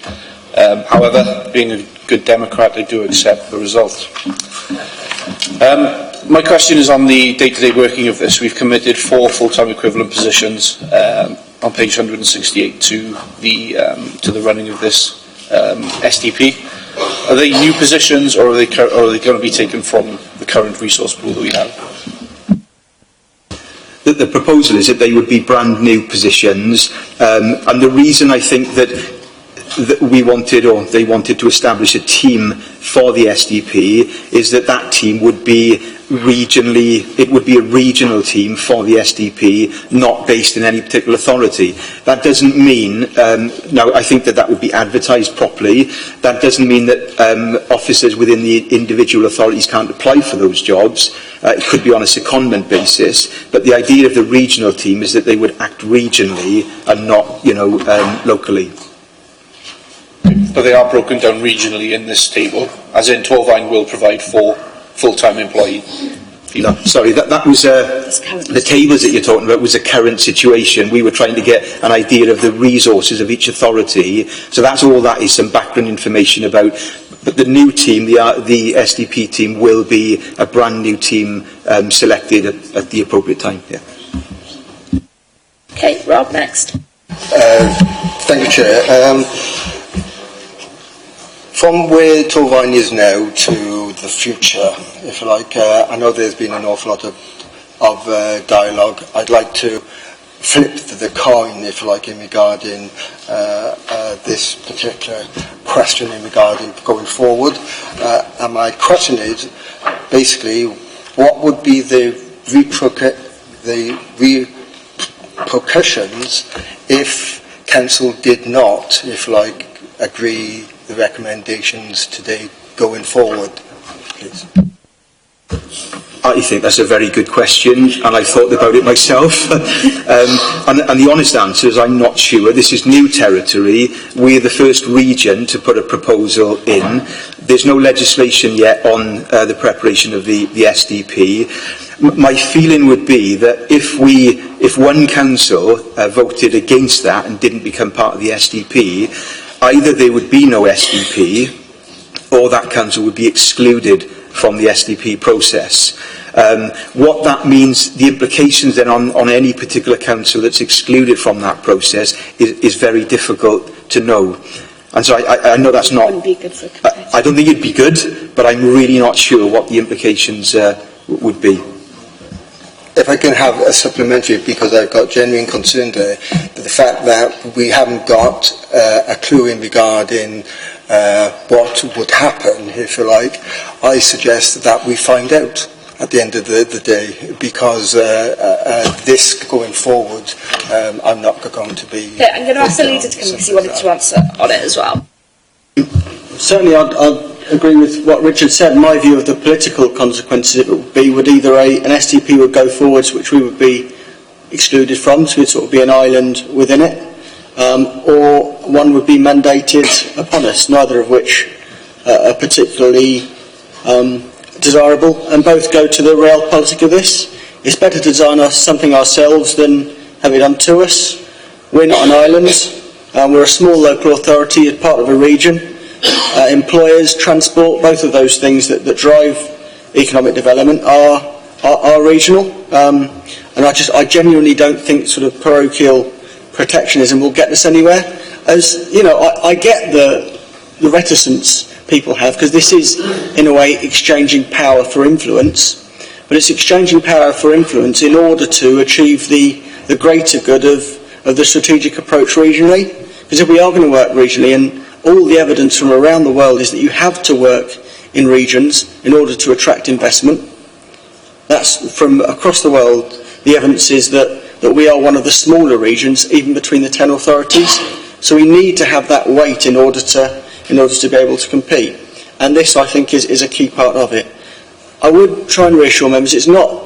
I've never seen this as an intention to take over the local planning system. And yeah, questions along those lines are more than reasonable to ask, because we do have to make sure that line in the sand is drawn, and that we do have the right to determine things locally. But I don't think this is an attempt to negate that. I think it's an attempt to give us the added scale that a strategic approach across the region would give us. In terms of political representation, and maybe to allay some of those fears, this is something that's united myself, Councillor Fox in Monmouthshire, Councillor Daniels in Blaenau Gwent, to name 3 politically disparate authorities, but we're all of the opinion that this is the way to best work together in order to play a part of that job of attracting investment to our region. We do have to take into account the danger of additional layers of bureaucracy. I agree with that, and I hope the Welsh Government will work with us to make sure that this is a way of reducing the weight of work rather than just having another layer on there. I think that's something we need to keep our eyes on. So it's a reasonable question, but I would impress on members the realpolitik of this and the overarching aims that we're trying to achieve are both reasonable and well-intentioned, and to object, to vote the proposals down in this report would damage Torfaen as part of the region as an authority in our own right. I've got Rose next. Thank you, Madam Presiding Officer. My concern is something to do with the last question, really. As I understand, each council will be taking through their proposals. I just wanted to know where we stand if, say, 4 of those councils refuse to accept this and what Plan B is. I'm a firm believer in a strategic development plan, but, you know, it's a fallback of if there are some councils that, like ours, are a little bit nervous and a bit that didn't agree with it, and we end up with maybe 6 rather than 10 councils in that SDP. Alison's going to come in, if that's all right. Yeah, I'll get my crystal ball out. I think it depends. I think the leader is absolutely correct. If one council says no and 9 say yes, I suspect what will happen is, and I'm only suspecting because there's no clarity about this, that the 9 will go ahead without them and they will be excluded effectively. If you've got, say, 6 saying yes and 4 saying no, it could well be that the city deal will then say, well, we can't go ahead with an SDP. But I think what we haven't discussed, and Leslie Griffith's letter is in the pack, and what we haven't really discussed here is that the Welsh Government are at the moment looking at local government reform and how much mandation there should be around what we must do regionally. And if the city deal, which is the bulk of the population of Wales, says, well, we're not doing SDP, I think that will, it's my personal view, will be mandated upon us by Welsh Government, and not just planning, but a lot of other things as well. So this is part of a much wider discussion about local government reform, what form local authorities should have, what powers they should have, how they should collaborate through joint committees. So I can't answer your question with any definite certainty, but that's my interpretation of the situation. Okay, I've got Alan Slade next. Thank you, Madam Chair. I don't know about anybody else, but I'm not in the habit of signing at the bottom of a piece of blank paper and expecting a healthy outcome. I mean, I point everybody's attention to paragraph 5.28 on page 142, where it states, at this stage, it would be premature to be explicit about the scope and content of the plan. So what they're kind of saying is, well, just trust us, and we will then, at some point further down the road, explain the relationship between your LDP and the SDP. Now, frankly, I don't see how anyone can make an informed decision without information. And this report is really short of information about what's going to come under the SDP, what's going to remain with the LDP. And frankly, this is a second attempt to bring forward. I mean, they've tried it with a regional LDP, which was rejected. They've dressed it up, it seems to me, like a same pig with different shade lipstick. I will be supporting it for sure. Thank you, Councillor. So I think in terms of what Welsh Government haven't done is defined the regulations that sit behind the SDP. What the councils are wanting to do is to actually develop the SDP to be fit for purpose to then influence the regulation. So rather than it being imposed from Welsh Government down, it's one which will be collaborative and endeavour working with Welsh Government as they go through the regulations for the SDP. So that's why it is one. It hasn't been done before in Wales. It is a new policy framework with the NDF, which is out for consultation, and the principles and thoughts of the SDP. You are absolutely right. We did reject the request from Welsh Government for joint LDPs because they were just sort of like us working with 2 councils rather than working as a collective 10, and you'd have some with one council being an LDP, a group of 3, a group of 4. That didn't make any sense from a strategic planning perspective. So what we want to do is to do it bottom up, be working as 10 to then inform the process going forward. So we own it rather than it being imposed, which I do agree with the Chief Executive, hearing the music from Welsh Government. If this doesn't happen, I do believe that this would then be a mandation and we'd just be told what to do. Okay, I've got Nicholas and then Rob. Yeah. Thank you very much. Just a simple question. Assuming we vote for this today, and then it turns out to be an absolute pig in a poke, will we be able to withdraw from it further down the line? And that includes maybe after another election. So should there be a change of executive, will our executive then be able to withdraw us from this SDP? Thank you.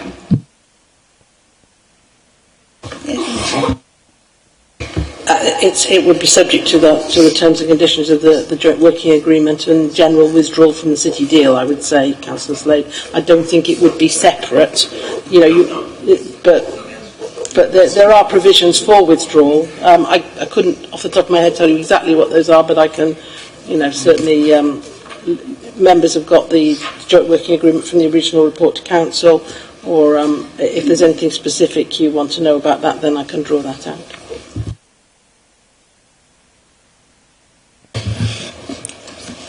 I'd like to draw attention to members. I mean, we're discussing this. There's a little bit of a red herring going on here.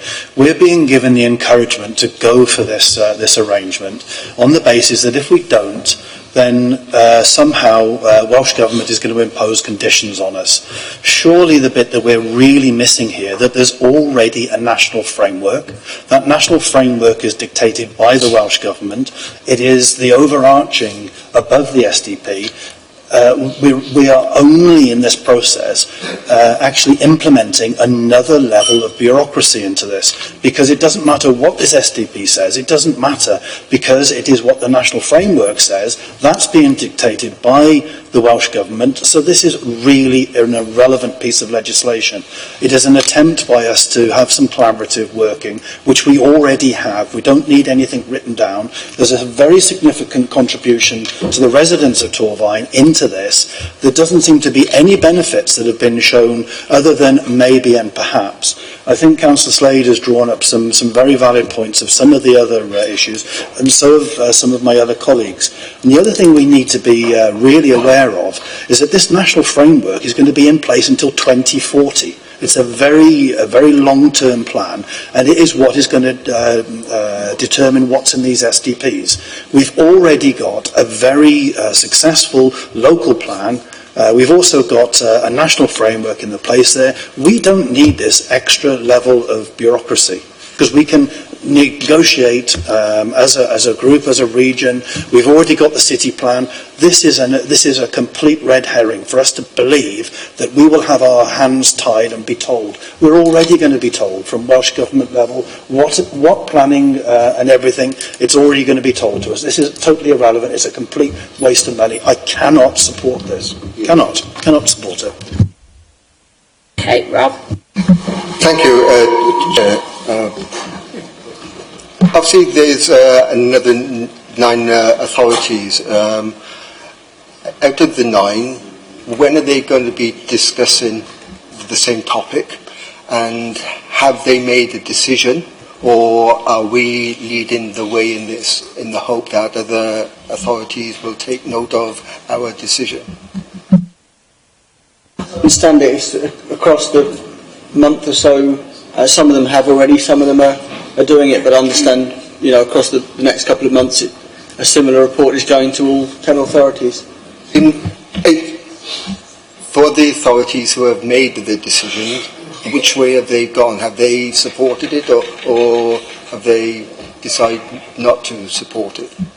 All the ones I think that have discussed it so far have approved it. Okay, I've got Gwyn Jenkins. Thank you, Madam Chair. After listening to all the debate on here today, I'm still trying to work out what's the benefit to Torfaen, except for putting money into the Welsh Government. You say we're working with transport with Wales already. Transport in Wales is a shambles, like it is in Torfaen. I really think that somebody needs to go back and give us some answers, because questions have been asked here today, and you've been fobbing us off with saying that we don't really know. Well, unless we know, what's the point of us voting on something? You know the problem we have with Brexit, yes or no. Now all the problems are coming, and I can see a lot of problems with this in the future. I think we need more debate to be done, and I think we need more answers before we decide here today. Obviously, we'll be outvoted anyway, but this is my point of view, and I'm going to say it here now, that there needs to be more answers. There need to be more answers from you lot up there, more answers from the Welsh Government, and we need to know what this is about, because I don't want anything taken away locally that's going to be decided by bureaucrats elsewhere. And I think we need, once again I'll say it, we need more debate, and this got to be deferred until we got more answers. And you need to go back and ask some more questions and get the answers. Well, generally, not necessarily on Gwyn's point in specific. Ray asked the question that, didn't ask the question, made the statement, planning will be determining planning applications. That is what the planning committee is meant to do. You will not determine the local development plan. You won't determine this plan. You determine planning applications as put in front of you under the plans before you. So there'll be no difference for the planning committee. Members will remember, well, some of us will remember structure plans of the old county councils.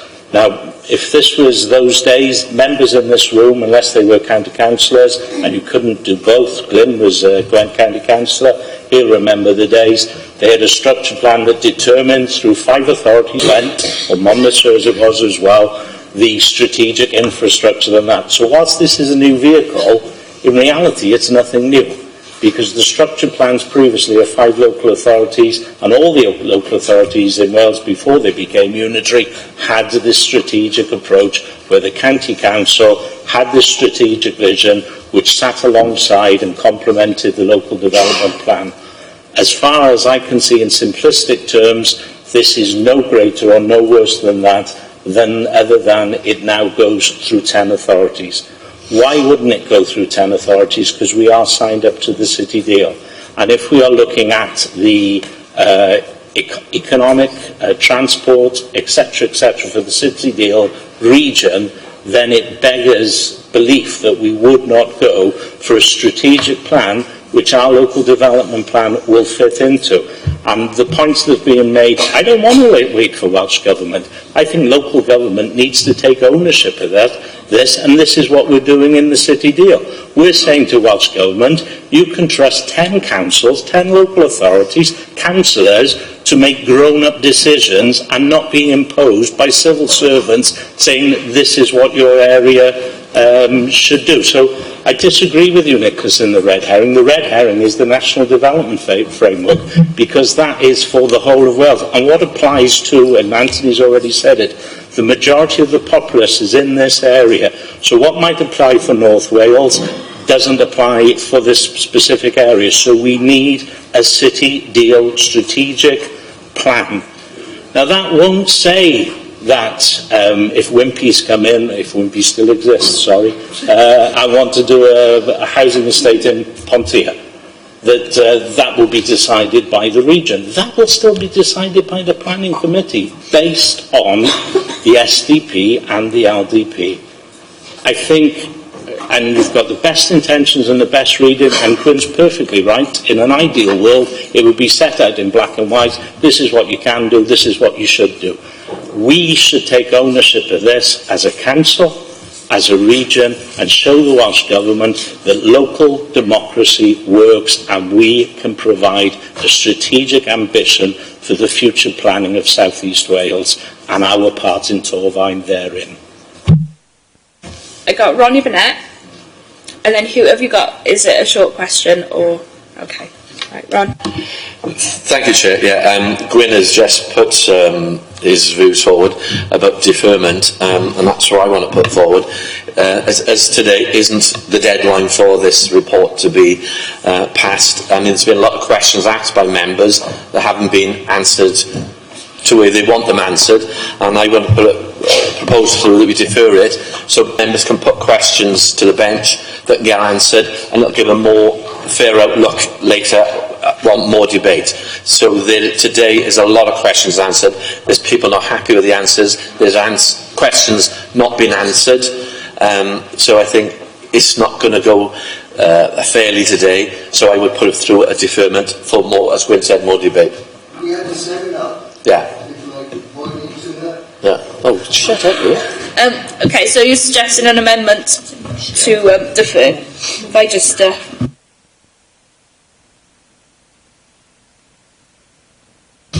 So Councillor Burnett, do you wish to move an amendment to the recommendations that the report be deferred? Is that what you're suggesting? Members that haven't had their questions answered.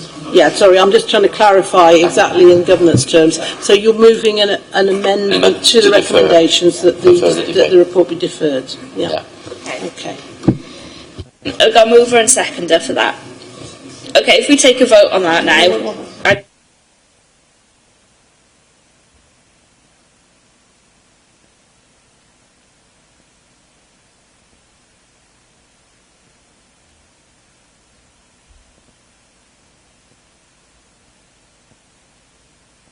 Okay, we'll finish the debate, then we'll take the vote on the amendment, and if it falls or if it passes, whichever way, if it does fall, we'll vote straight then on the original one, you know what I mean. Okay, Hugh. Yeah, thank you, Madam Presiding Officer. It's just to come back on some of the comments that have been made by the leader and Richard, and I do have one question to follow. The leader, in his response, was basically implying this was a new opportunity for us to afford have greater collaboration. The point I tried to make earlier was we already have had extensive collaboration with external organisations, and I mentioned SUTA, I mentioned neighbouring authorities. Councillor Clark, with due respect to him, when I said about the planning committee making decisions on individual planning applications, in his response he's ignored the fact rather conveniently that we as elected members also take decisions in this council chamber following debate for large scale issues, you know, such as like the approval of like a major investment in a hospital and that sort of thing. It's not just the planning committee that makes those determinations, it's also us as elected members in this chamber. And through that mechanism, we have the opportunity to discuss, debate it, and put forward our views on what's happening in our own individual wards. The question that I wanted to ask, and this is a point that was raised by my colleague here, both pieces of legislation, or perhaps legislation is not quite the right word, but planning, and I won't use the word guidance because we already have the guidance in place with the National Development Framework, but my colleague Nick raised a good point. The Welsh Government has recently consulted on the National Development Framework. What input did Torfaen have into that process? Why is it felt necessary that we need a new SDP? Why could not the same objectives be delivered through a National Development Framework policy? And, you know, they're both running concurrently until 2040. So both pieces will be in for another 20 years. So what opportunity did Torfaen have to input into the NDF? Why could we not achieve the goals that were desired for the Cardiff City Regional Deal through the NDF framework? And I would be more inclined to vote in favour of these if it was produced as a guideline booklet in terms of policy framework. And it's not being presented, the SDP is not being presented in the same manner as the policy framework. We will progress because we seem to go and... I'm going to bring the leader in to answer Hugh's points. I've got Gwyn, and then I suggest that we probably go to a vote. Okay? Okay, I think we are going around in circles here. I'm not arguing there's not been collaboration before, but we need more collaboration on a more strategic basis, and that's what an SDP will do. And I would just pose the question, why would we want to try and stand alone from our neighbours in our region? We're a small authority in the middle of South Wales. Why would we think it would be advantageous for our employers, for our transport system, to try and stand on our own? Jobs move around our region. People move around our region. We need to work regionally to try and get the best outcomes in terms of economic development, and this is a key part of that. I will have to oppose the motion to defer. I don't think that would achieve anything. We'll just be back here at the next meeting with the same argument happening again. I think it's just for councillors to decide whether they're for or against it here and now, if I'm frank, and I would just push that this is a key part both of the city deal and of our regional economic development plans. Gwyn? Right, after listening to it all again, right, I would ask the leader, as this is democracy, to allow a free vote.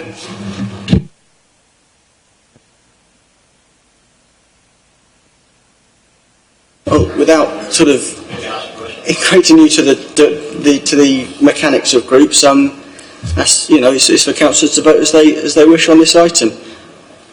What I would say is they have to be aware of the real politic and the consequences of doing so. What I will make a pledge to in a more sort of collaborative and constructive way is I'm more than happy to feed back some of the comments of councillors from across the parties today, and when we next discuss this issue at the City Deal Joint Cabinet. There have been some legitimate and some reasonable concerns raised today about the direction of travel and about some reassurances that you want as local members. I entirely understand that.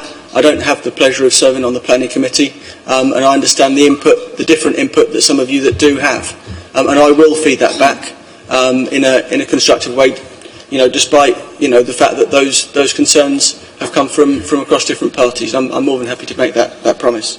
So just for clarity, will I get a response to my earlier question in terms of why this wasn't pursued through the mechanism for the National Development Framework? Because that wasn't answered at all, wasn't addressed at all in your answer. Sorry, Leader. Well, with respect, I think I answered it in mine. The National Development Framework is pan-Wales. This is specific to a city or region, but we have to look holistically at the economy, transport, etc., and how that fits into our area. I think Richard explained earlier, I'll use the expression hierarchy, I don't think that was his. You have the local development plan, you hopefully will have the strategic development plan, and you have the national development framework.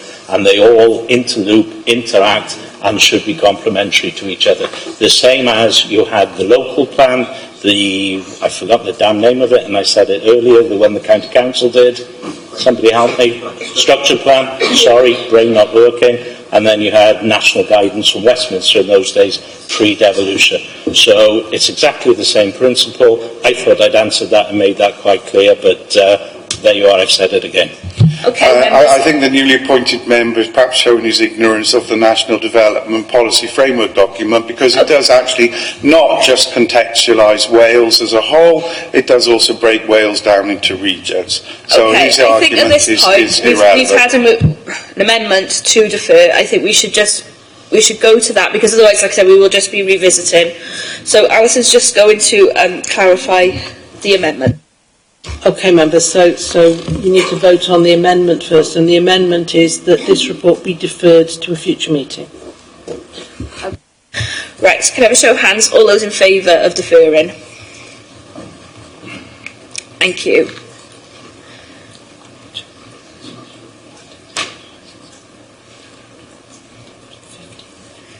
Okay, all those against?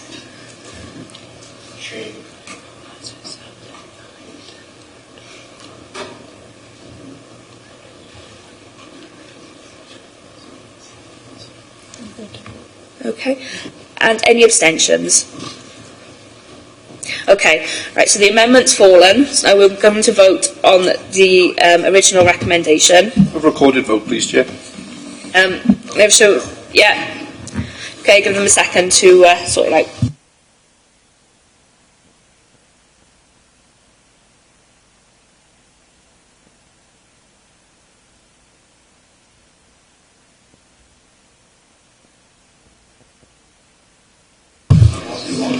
Councillor Stewart-Ashley. Is he there? For. Councillor Hugh Bevan. Against. Councillor Ronald Burnett. For. Councillor Glyn Carron. For. Councillor Richard Clark. For. Leonard Constance. Is he absent? Yeah. Okay. Councillor Veronica Crick. For. Councillor Fiona Cross. For. Councillor David Daniels. For. Councillor Stephen Evans. For. Councillor Stuart Evans. For. Councillor Joanne Gordon. For. Councillor Elizabeth Haynes. Against. Councillor John Hawler. Absent. Councillor Anthony Hunt. For. Councillor Gaynor James. For. Councillor Gwyn Jenkins. Councillor Mike Jeremiah. Councillor Alan Jones. For. Councillor Faye Jones. For. Councillor Janet Jones. For. Councillor Nicholas Jones.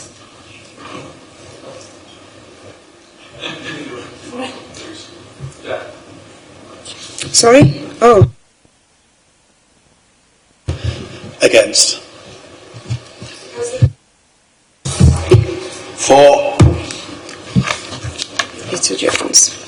Councillor Roberts Kemp. Against. Councillor Jason O'Connell. Against. Councillor Richard Overton. Against. Councillor Mandy Owen. Councillor Jessica Powell. For. Councillor Kelly Preston. Sorry. Councillor Emma Rapier. For. Councillor Rose Seaborn. For. Councillor Louise Shepherd. Against. Councillor Alan Slade. Against. Councillor Christopher Tew. Against. Councillor Dave Thomas. Against. Councillor Neil Waite. For.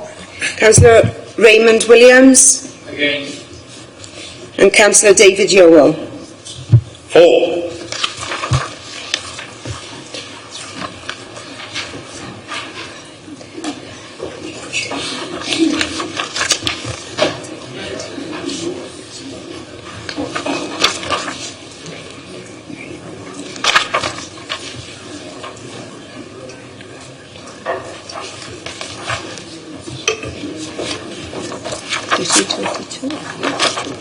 Three, 6, 9, 12, 13, 14, 15, 16, 17, 18, 19, 20.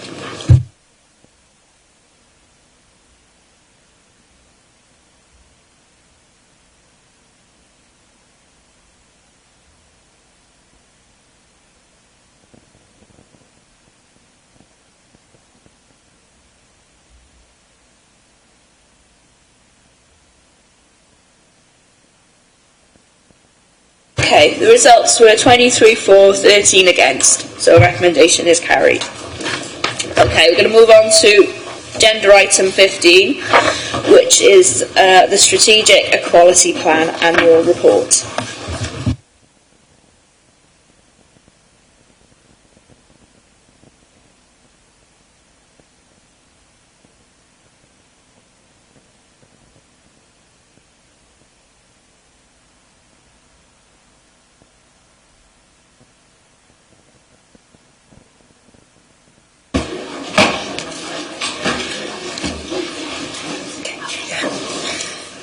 Good afternoon, Council. The annual Strategic Equality Report is Torfaen Council's progress on the Strategic Equality Plan. The report is for the financial year April the 1st, 2018 to March the 31st, 2019. It focuses on the 10 strategic equality objectives and explores the work that is being done against the actions that sit under each one. The annual Strategic Equality Report 2018-19 needs to be published on the website in English and Welsh by March 31st, 2020. This is a statutory requirement under the Equality Act 2010, Statute Duties Wales Regulations 2011. Historically, the annual report has been out of date as they were synced to the first publication of our Strategic Equality Plan.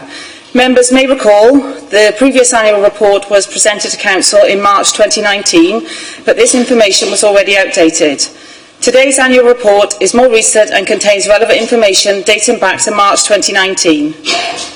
Equalities is a priority for the whole Council, and the report is a reflection that all departments have a role in delivering our statutory duties under the Equality Act and shaping the equalities agenda. I would like to thank Stephen Honeywell and all the officers that contributed for their involvement in producing the annual report.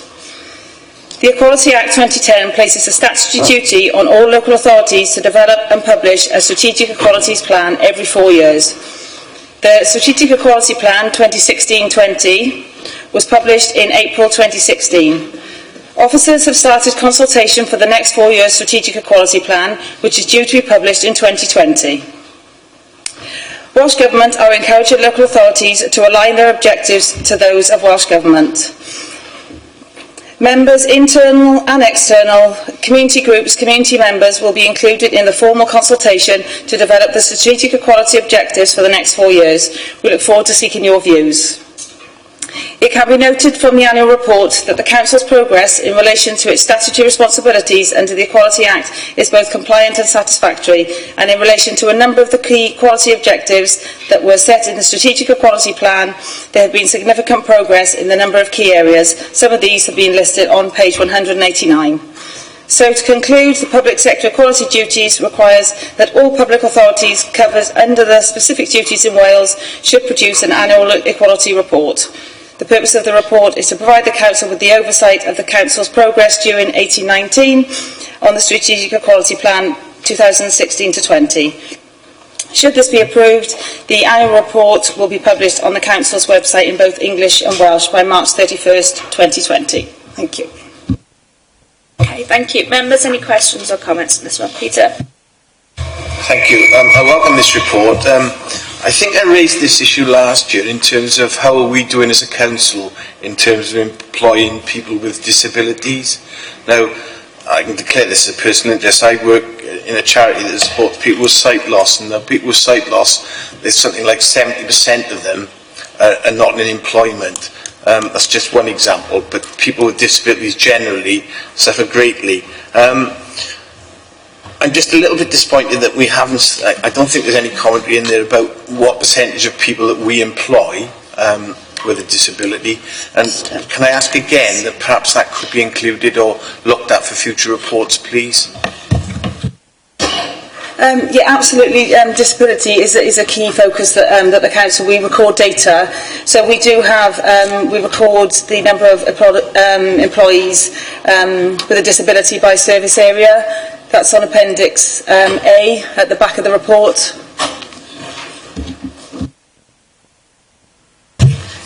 Um, 230, I believe.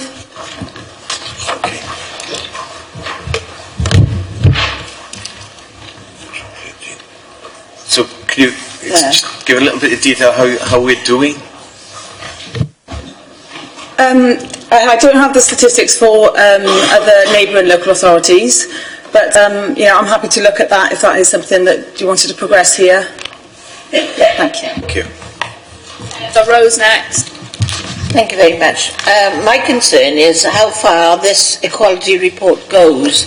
I pay particular attention to the menopause policy that we've just launched, and I sent a question in asking whether or not that invitation was sent out to our schools. We have a great deal of women workers in our schools, in our home care service, and the outside workforce that are not linked directly to the civic centre.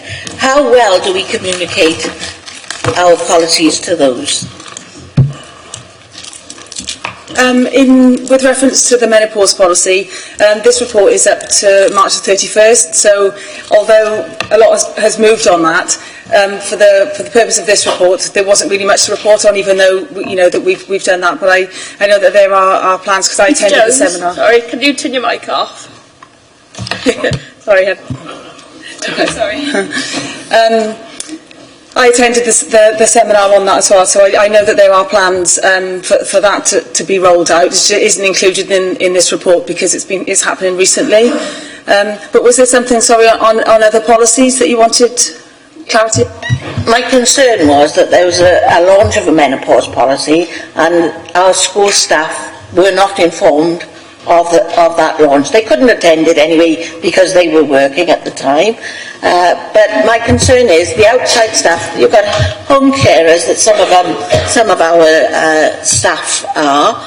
You've got school staff that are outside the civic centre. That's what they don't always log on to the website. And how do we communicate the fact that we have certain policies that can help them in their working life from the centre outwards? I can pick that up with the head of HR, because obviously there'll be other policies that will make sure that we're hitting all staff and employees. I'll take that forward. Thank you. Councillor Seaborn, with regard to the menopause policy, I sent out an all-to-Irvine email. I was under the impression that went to school staff, and I apologise if it didn't, because it is very important to me that all female staff are engaged in and get the support they need. So I'm sure we're very happy to put an event for school staff. We've got a whole series of events coming up on the menopause policy. It's not a one-off, it's continuous. So I will pick that up personally, so thank you. Thank you, Chief Exec. My concern is, obviously, most of these policies go to governing bodies, and there's one school without a governing body at the moment. And how do all our staff have that information? Okay, Stuart Ashley. Yeah, it's along similar lines to Peter and Rose, to be honest. I've got a couple of groups I was looking at reflection. One was people with autism and ADHD, I can never say that one. That's a particularly large group when you look at it statistically. The other one was carers, which last week or so I've been back in the workplace. Certainly they're groups that have difficulty because of the role. I mean, carers, a large number of them, women too, which is, they're at one end and the other end, looking after children and elderly people and disabled people. It'll be interesting in our workforce and in the communities, how we cater for them. But the other one is the autism, because that's statistics on that. And the other one I suggest, because it's been current lately, is people with mental illness, because our workforce must be prone to that the same as everybody else. So I put all three of them in there just to see where you go with that lot, but it'd be interesting to come back on that. I think we, as an employee, we're obviously one of the largest employees in Old Valley in the county, so we act as an exemplar for everybody else in that respect. What we do, I think, is good, and I'll say that, because I think we do. But thank you. Thank you, Councillor Ashley. One of the objectives that we've agreed, and I think going forward, is that of communication. How do we communicate our policies and that? So I know we'll be engaging with members on our new strategic equality objectives, but I think a key one of that is engagement, how we engage with staff, how we engage with the community groups, those harder to reach groups and that. So that is a key objective, I think, that we'll be looking for the next plan. Thank you for that, because I think the point is the people in those groups need to know that. I think what you say is really pertinent. Thank you. Got Veronica next. Thank you, Madam Presiding Officer. Thank you for this report. I do welcome it. Looking at Objective 2 on page 209 onwards, it's very pleasing to note that the hate crimes situation is obviously becoming much more important, and that the fact that people are prepared to come forward now. What concerns me, though, is this is from the Gwent Police's annual Strategic Equality Report. What we don't have is any indication of how many of these reported crimes actually go to court, because so often they get lost. They may have been reported and noted, but then there's no further action taken, and it's that's concerning me, particularly as clearly notifications are going up, people are coming forward, they're prepared to report it, but are they getting the support afterwards? Thank you. Thank you, Councillor Quick. Hate crime is a standing item on our Community Safety Hub meetings. So although that's the police statistics of what's reported, the work that goes on kind of behind the scenes then that the team do to support. We work with the hate crime officers in Gwent Police then to make sure that the levels of support are there, and trying to encourage them to not only to report to the police, but also engage in the support services that go around that. So I think there is a lot of work, but there may not be referenced the fallout then of exactly how many have reported and how many perhaps haven't gone to court. But if that's if you wanted to know that information, I can ask Gwent Police to provide that. I think it would be helpful, because certainly the magistrates' courts are changing very much in terms of the percentage of work that's dealing with this as opposed to other crimes. Okay, Dave Daniels. Thank you, Chair. This is not a question, I just want to put on record my thanks to Kate and the team. I had the pleasure of working with you the past few years, and it's embarrassing for her, but she's one of our best officers, and you couldn't ask for a better team behind her. And I think it's reflected perfectly in 5.1, the list of activities that they have been engaged in. In many cases, they've been proactive in actually instigating them. It really does reflect all the hard work that's put in by that team. That's quite a small team, but you can see from that list that we're punching above our weight in that area.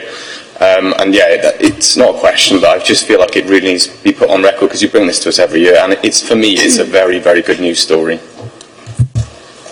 Thank you. Jo. Thank you, Chair. I want to respond to Councillor Seaborn. I had a few school staff contact me directly saying they were disappointed they couldn't attend the menopause event. Excuse me, I could pass those comments on. I know that the event was filmed, and I'm sure the school staff would be willing for that to be perhaps a part of Twilight training. Dr. Michelle Oliver was at that event, and her presentation was something that every woman should have sight of. I'd also like to thank Kate and her team, echoing what Councillor Daniels has said, because it's pleasing to have the report, and I'm looking forward to developing forward plans. It's not just about complying with the Act, it's also about working towards more equal, tolerant and inclusive society within Torfaen. Okay, Stuart. Thank you, Madam Presiding Officer. Thank you for this report, Kate. There's lots of good things in there. One thing that I am a bit disillusioned with is the hate crime part, because I've got several residents in my ward are not happy with the multi-agency working that's taken place, and both myself and Councillor Janet Jones has attended one of the multi-agency meetings. We understand that the problems that exist in the communities, but they don't feel that they're getting the support that they should be getting. I just wanted to make that point, and perhaps we can improve our situation going forward. I can certainly share that with Gwent Police colleagues and community safety colleagues. Thanks. Okay, any other questions or comments, members? Okay, recommendations then are on page 192. I have somebody to move and second them. Thank you. Right, put up a show of hands. All those in favour?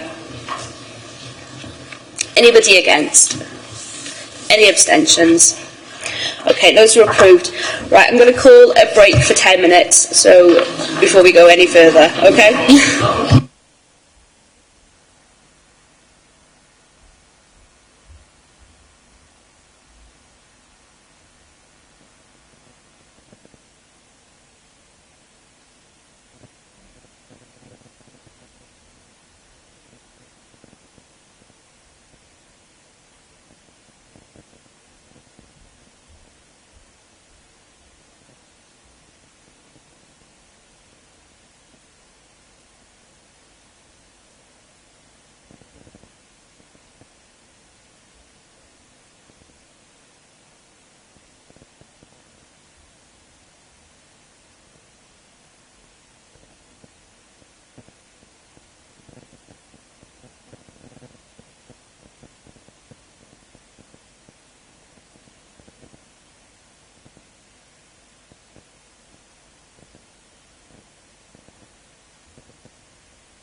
I've restarted the webcast. We're coming back in on agenda item 16, motions on notice. I'm going to hand over to Emma to present. Thank you, Madam Chair. I'm proposing this motion. Local government and Welsh Government have endured massive funding cuts from the UK Government over the past decade.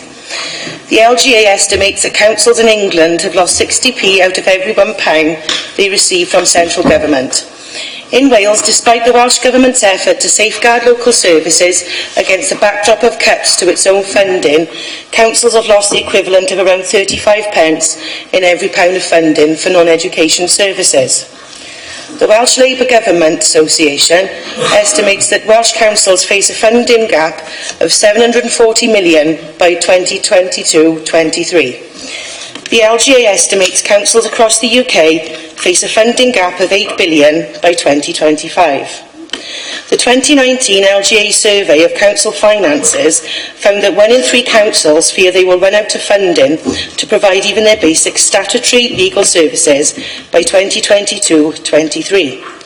This number rises to almost 2 in 3 by 2024-25 or later. Faced with these cuts from central government, local services and those who work in them have suffered. The local government workforce has endured years of real-term pay cuts, with the majority of pay points losing 22% of their value since 2009-10.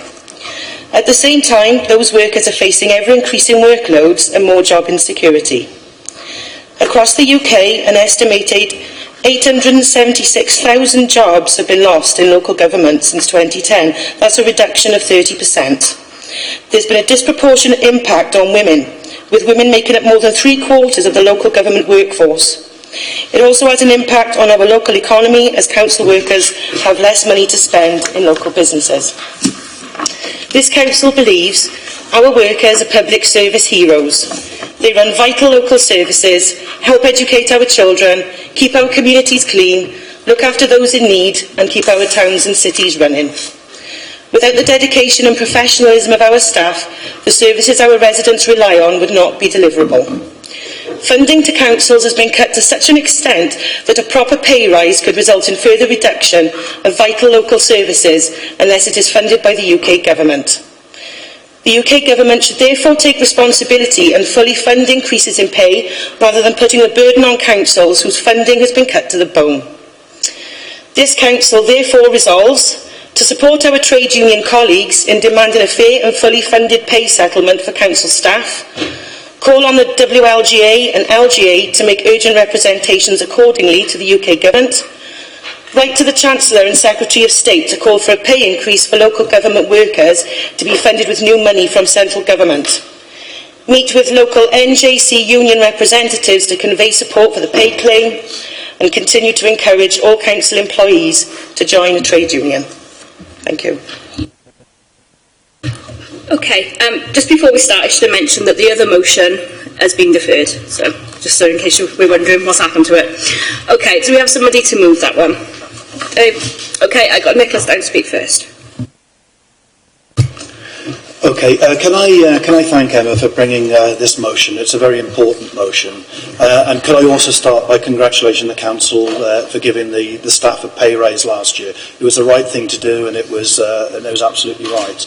But before we move on with this motion as it stands at this moment in time, can we just confirm as to whether this is a devolved matter determined by the Barnett formula?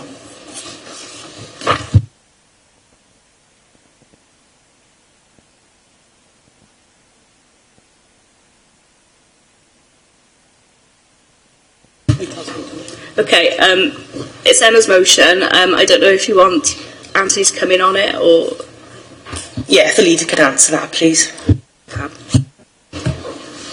Well, the money for the pay settlement is negotiated on a UK-wide basis, so therefore the money would have to come through the UK government. There would then be a Barnett consequential if they were to fund a pay rise that would come to the Welsh government, that would then come to local government.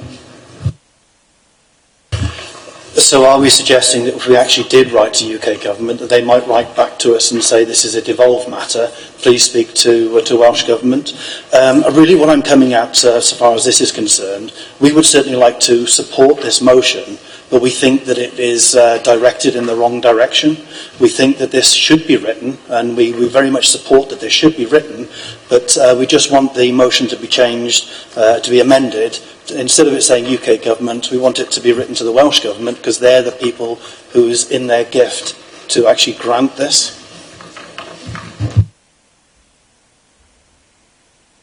The fact is not that the pay deal is negotiated at a UK level. Welsh Government do not separately negotiate pay for local government workers in Wales. It's negotiated between the joint trade unions and the UK Government and the LGA on a UK level.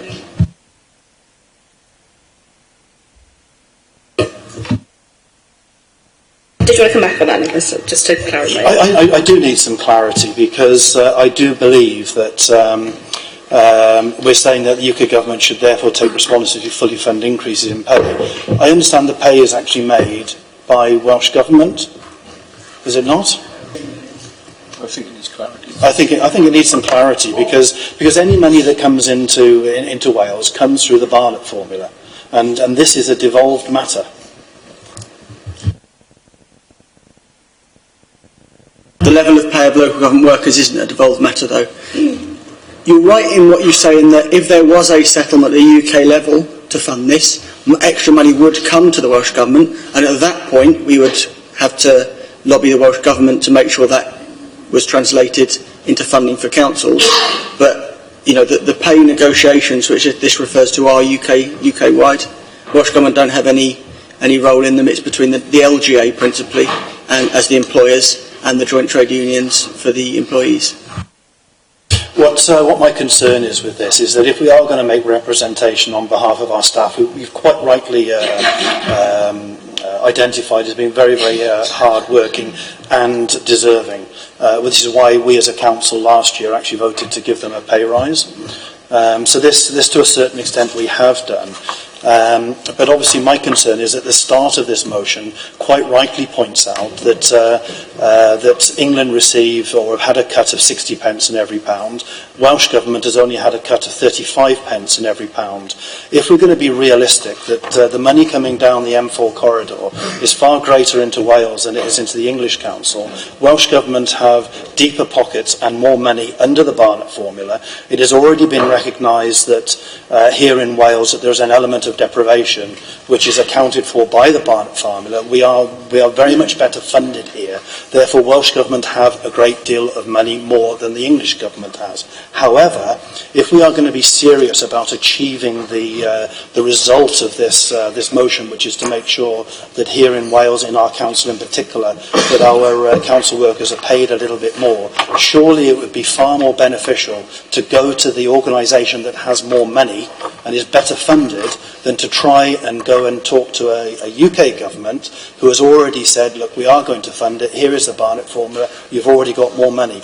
The big problem that we've got here is that, that constantly, far more money comes down that M4 corridor than gets allocated out of Wales. There is a huge fund of unallocated money or misappropriated money, not misappropriate, wrong word, misallocated money in Welsh Government, which could be better used to do this purpose. We're not against this motion, as I'm saying, but I think we're writing to the wrong people.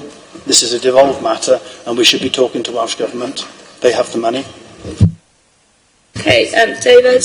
I mean, it's that point that I think I totally disagree with, because I think that you basically argued against your own point by saying that in England, UK government clearly don't value local government as much as Wales do, because the level of protection clearly isn't there. Welsh Government have protected us, and I think that's reflected in this statistic here that you've read out yourself, in spite of the fact that the UK Government hold the purse strings, and they're tightening ever more each year as austerity sort of rumbles on. Yes, that is true. So I think that the fact of the matter is you're asking us to appeal to the Welsh Government, who've already done their absolute best over the past decade to protect local government, in spite of the fact that their funding has been reduced significantly, in spite of the pressures that they've got in the NHS and other sort of areas, where UK government actually hold the purse strings for all the devolved nations. So we're quite right in targeting the source of the money, as opposed to Welsh Government, who are absolutely doing their best. Sorry, can I come just back on that? Before we go any further on this, what I suggest that you do is that you consult with the leader before you answer the question, because you just contradicted him. Because you've just said it's Welsh Government that have given this pay rise, whereas leader has, you said because they valued them and they've given them. So I can clarify myself. What I have actually said is Welsh Government have protected local government funding for services. So it's a reflection that Welsh Government value local government. UK Government, as you can see, 60p out of a pound, and some councils, it's worse than that, have been lost from their funding because UK Government don't value local government. I think if we deal with this as a technical matter, because obviously Nicholas has said, it's basically suggesting an amendment to the existing motion. So if we do that first and then go from there. So are you suggesting an amendment, basically? Yes, please, yes. Okay. I can come in on this. Can we just be very clear as to what you wish to amend? So can I ask you to look at page 238? It's page 237, I think, isn't it? What I'm looking to do is that instead of writing to the UK Government, to write to Welsh Government.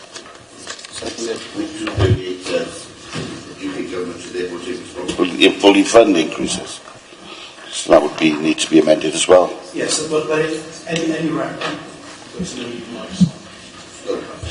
any reference to UK Government to be replaced by Welsh Government, please. Okay, so that's seconded. So I suggest if we have a quick vote on that, we can go back to debating if it falls. Do you know what I mean? Okay. Is it seconded? Yes, it's been seconded. Right, so okay. So let's have a show of hands then. Those in favour of the amendment, so this would be to write to Welsh Government instead. Okay.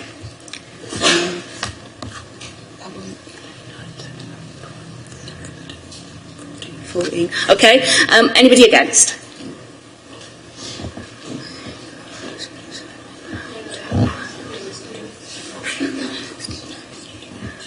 Okay. Any abstentions?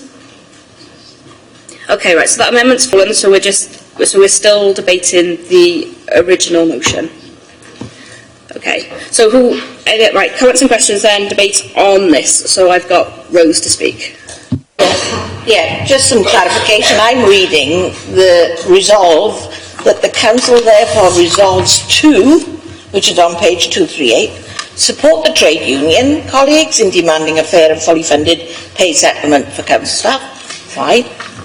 Call on the WLGA and the LGA to make urgent representations according to the UK Government. And write to the Chancellor and the Secretary of State for Wales. I don't see the purpose of the amendment. If you read the bullet points where we're asking the Council to resolve, that's what we're asking the Council to do. Okay, well, the amendment's fallen anyway, so let's not rehash it. Okay, anybody else? Anybody else wish to speak? There we go. Thanks. I just wanted to echo what Nick said about the hard-working and deserving staff. Last week, as part of the Unison Local Services Champion campaign, I, Anthony, and a couple of others met with some of our workers in the parlour there, and some of them are staff that are not seen. They're working really, really hard in the background, and some of the stories we heard, they really do make a difference to people's lives, the work that they're doing. So I just wanted really to take this opportunity just to say thank you to those staff. Sometimes we don't see them, but they are there, so I just wanted to take that opportunity. Jason? Yeah, thank you, Chair. Could you perhaps clarify what is a fair funded pay settlement? Quantify that, please. Okay, who wants to? Emma, or does everybody else in the debate want to have a go at it?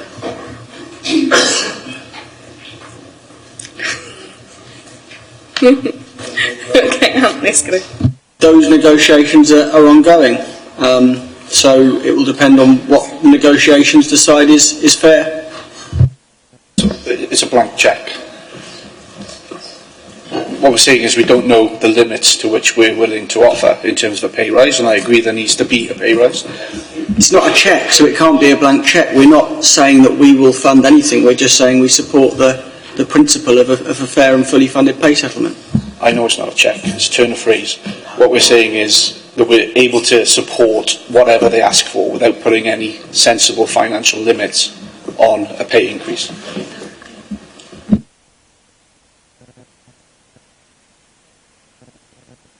Dave, and then Hugh. I think what we are saying is that years of pay freeze and 1% rise is appalling, and that we're committing ourselves to giving a priority to our hard-working staff. So just to be clear about this motion today, if you vote against it, you're still voting against our staff receiving a fair packet. That's not what we've said.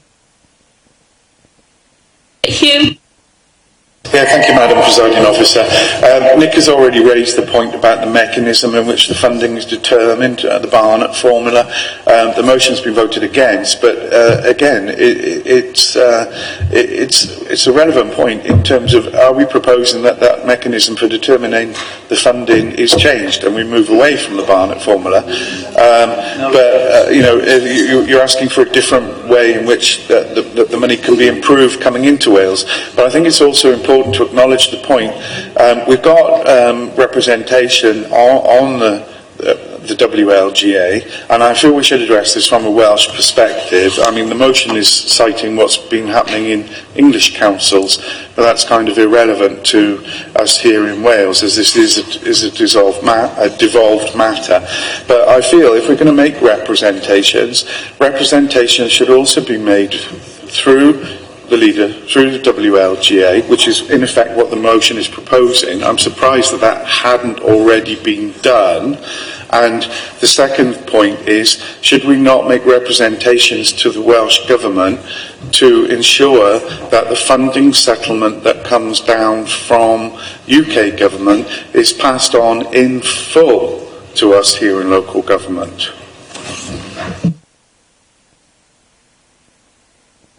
I mean, further to that, it may be a bit of a moot point, but we are talking about a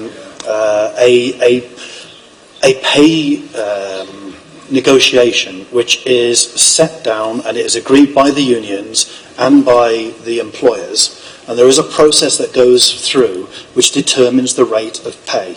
Yes. So either we are saying that structure is wrong and there's something wrong with it, and we need to get that changed, because it is a negotiation. On the one side it's the unions, on the other side it is the paymaster. And that is a long-established and well-respected, if I understand it correctly, method of determining the pay. And it is then the responsibility at the result of that negotiation that pay negotiation be honoured. Yeah? So I don't see the point. Whereas if we're saying, do we support our staff? Absolutely 100%. There isn't a problem with that. However, what there is a national framework for pay negotiations. So are we suggesting that we should change that in some way? Or to influence that in some way? I mean, I know it says for new money, but any pay settlement that is awarded has to come from new money. So it already happens. This is a really mute motion. I've got Steve Evans and then you. Can I propose this motion in its entirety? Moving it, yeah? Yes. Okay. With respect, Madam Presiding Officer, my earlier thing was actually two questions, and I didn't receive an answer to either one. I think because obviously and we moved on to the next person. The first question was, has the leader already made representations through the WLGA, and has there been any representation put forward by this council to the Welsh Government to say that any funding settlement should be passed to us in local government in full? I'll ask the leader to come in, but obviously talking about questions, the only person who really needs to sum up is Emma, so obviously she'll close the debate. Very quickly, yes, I've made those representations, but it's a separate issue. It's not really relevant to the motion here, but I have made those representations. I'll continue to do some. I think it's something we'll touch on in a question coming later in the agenda. Okay, members, any more points to raise? If not, then I'll ask Emma to sum up her motion for the debate. I'd just like to say, reiterate what Kelly said, in that, I really want to give thanks to everybody that works in our public sector. I think they deserve to have, a decent pay rise. And I would just like everybody to support this motion, please, and, think about the people that will be affected by it. Thanks. Okay then, so we've had, the motion's been moved, we have a seconder. Yeah. Okay, so if we have a show of hands, all those in favour? Okay, anybody against? Any abstentions? Okay, that motion's been carried. Okay, so we're going on to item 17. This is members' question time. First question I've got is Chris Chew.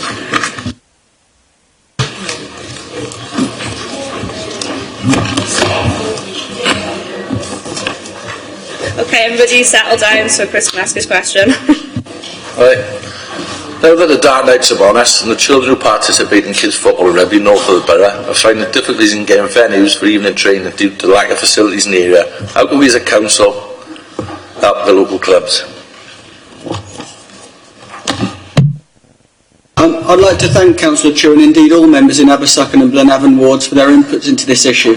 I agree that we need to work together with our fantastic local clubs, schools and other partners, including Torvine Leisure Trust, to meet the level of demand for facilities.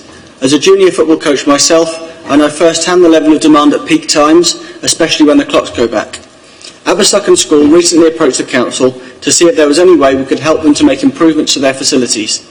I understand they are very keen to open up the facilities for more use by local teams in the community.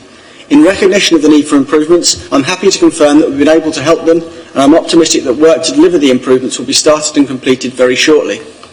Whilst recognising the demand for floodlit 3G facilities, I would also like to point out the other facilities available in the north of the borough, including the Bowden Centre and the Sports Centre by the school in Blenavon. I'm also encouraged by the success of Blenavon RFC, who have nearly 200 children, boys and girls, training under floodlights at their grounds several times a week.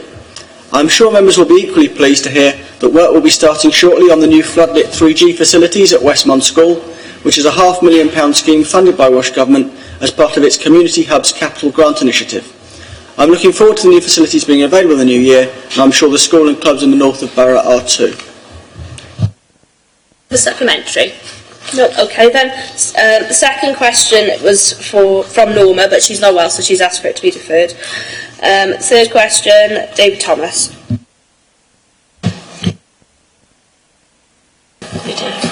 Thank you, Madam Presiding Member.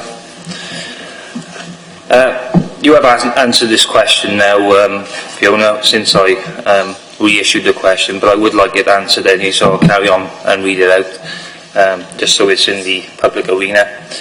At first council, I asked you, can the executive member explain why the council has allowed the canal at the Teacoke Rock Flight to deteriorate to its current condition following the Waterworks restoration project that was opened in 2017, and wouldn't she agree that the Labour executive has effectively wasted 1.4 million of lottery money that paid for it?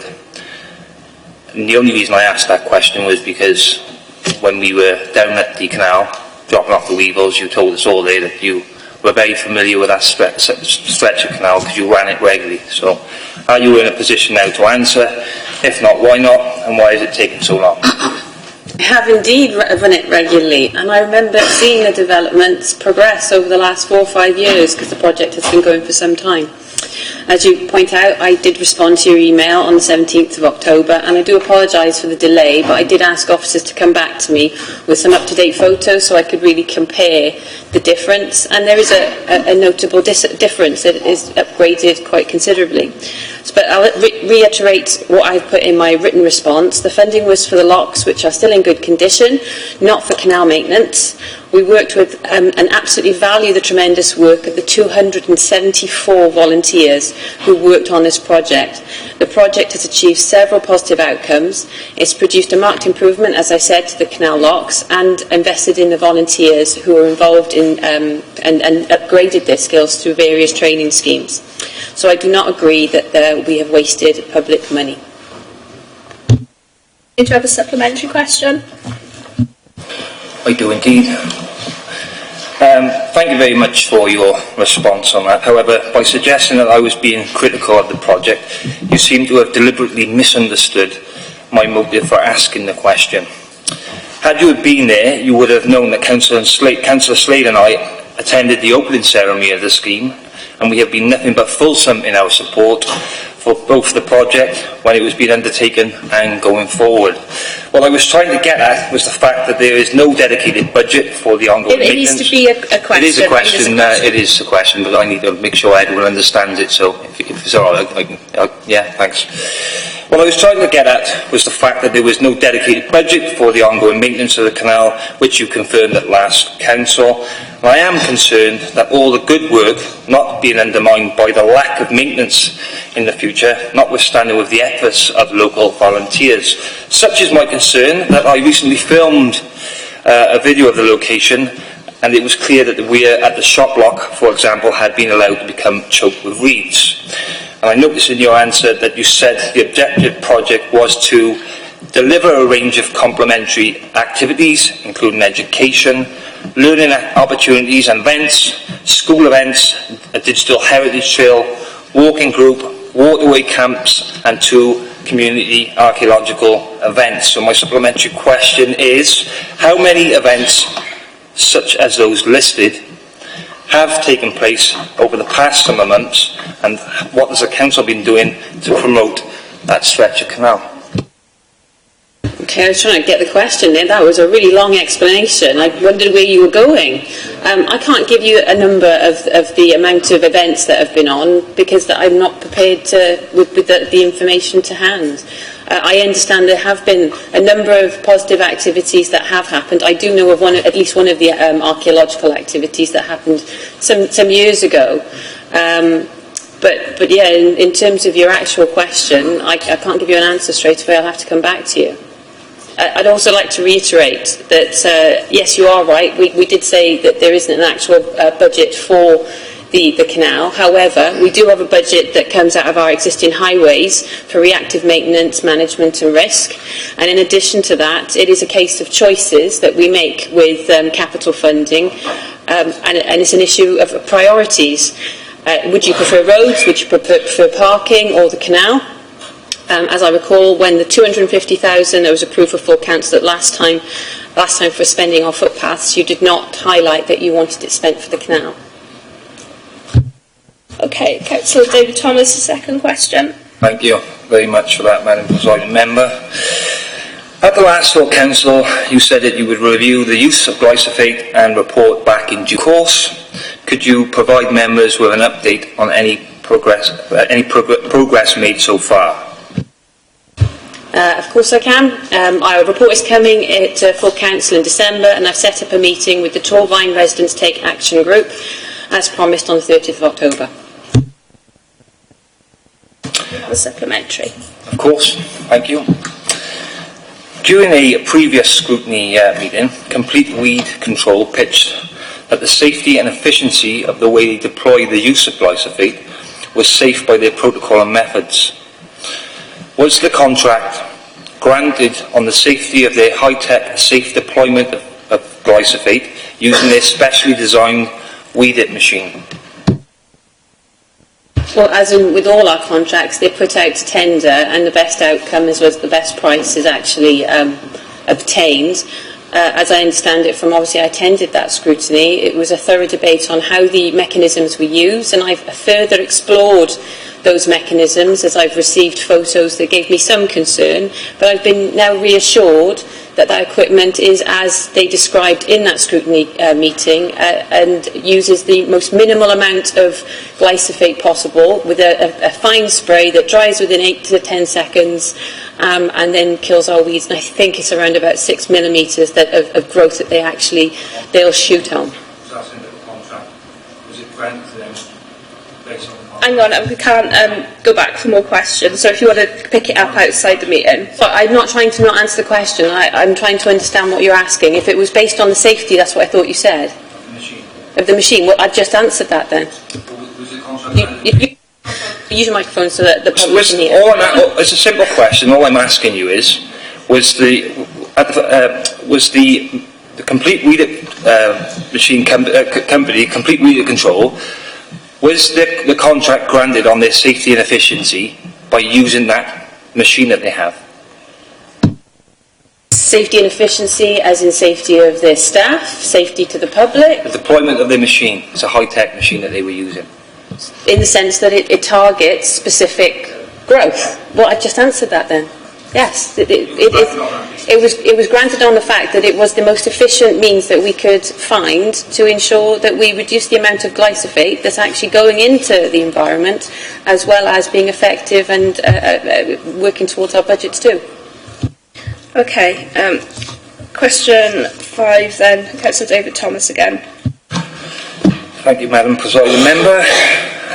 Would the Executive Member for the Environment update Council on the progress of the proposed solar farm in my ward and reassure members that the solar farm will operate at a profit and not be a drain on Council budgets in the future? Thank you for your question. It's an interesting one. Is solar and renewable energy to be seen as a drain on council budgets? When we declared a climate change emergency not so long ago, I think this is an important question to pose. I want to thank the Clean Air Overview and Scrutiny Committee for their deliberations on the 26th of September on this very issue, and understand the exact topic was indeed thoroughly debated. Myself and Cabinet colleagues have also received and reviewed the final business case prior to it being brought to Cabinet on the 19th of November to consider the policy and risk element, and then it will go to full council in December to commit any capital funding. And I'm also pleased to report that last Tuesday it received planning permission. Currently, the scheme is modelling an income to the authority. If that final income of during the procurement process is different to that of the modelling that Cabinet will hold, Cabinet will hold an emergency meeting to consider the way forward in light of council budget pressures and balance that against our climate change priorities and carbon targets. I think it's also important to point out that it's not just a case of funds, it's also a case of those carbon targets which are over 21% carbon offsetting essentially. Do you have a supplementary question, Councillor Thomas? Do indeed. Okay. Due to the uncertainty surrounding the financial viability of the solar farm development and the negative impact on biodiversity, particularly birds of prey, would the Executive Member not agree that planting trees to capture carbon, improve carbon footprint, would have been a wiser decision because it would have been cheaper to provide a guaranteed outcome and would not have potentially put the Council's future finances at risk? Just as a side note, birds of prey feed on small mammals like mice, without which obviously they can't survive. Saving birds of prey ensures that we comply with the Environmental Wales Act 2016, that we protect and maintain biodiversity. Solar panels, however, provide mice with a place to hide, and what you can't see, you can't catch. I think we need to put this into some perspective. This is a small area in terms of what it could produce via trees versus solar panels. And it's also a big strategic plan, a big strategic project for us as a council. It's our first endeavour in doing something like this. And a really positive one where great learning can be made so that we could potentially do more in the borough. And in terms of our biodiversity credentials, I think we're doing incredibly well there. And in addition to having the widest tree canopy in Wales, which is I think around 23%, there is a tree planting programme that we're working on now. So we are actually merging and working on all sorts of fronts in order to achieve this. Okay, Councillor Thomas, next question. Thank you, Madam Presiding Member. Questions to Councillor Hunt. Anthony, given the additional fiscal incentive that comes with the role of an executive member, does the leader not agree that those members should be up to date with their portfolios and able to answer member questions adequately, or at least give some form of an answer instead of the usual, "I'll have to come back to you," when a supplementary question is being asked? Okay, paragraph 4.14.5 of our Constitution as a Council is clear. Answers may be given orally, through reference to publications or in writing. Sometimes the latter approach is the most timely, honest and accurate way to convey complex information. I would also point out to members the following paragraph, which points out that supplementary questions, quote, must arise directly out of the original question or reply.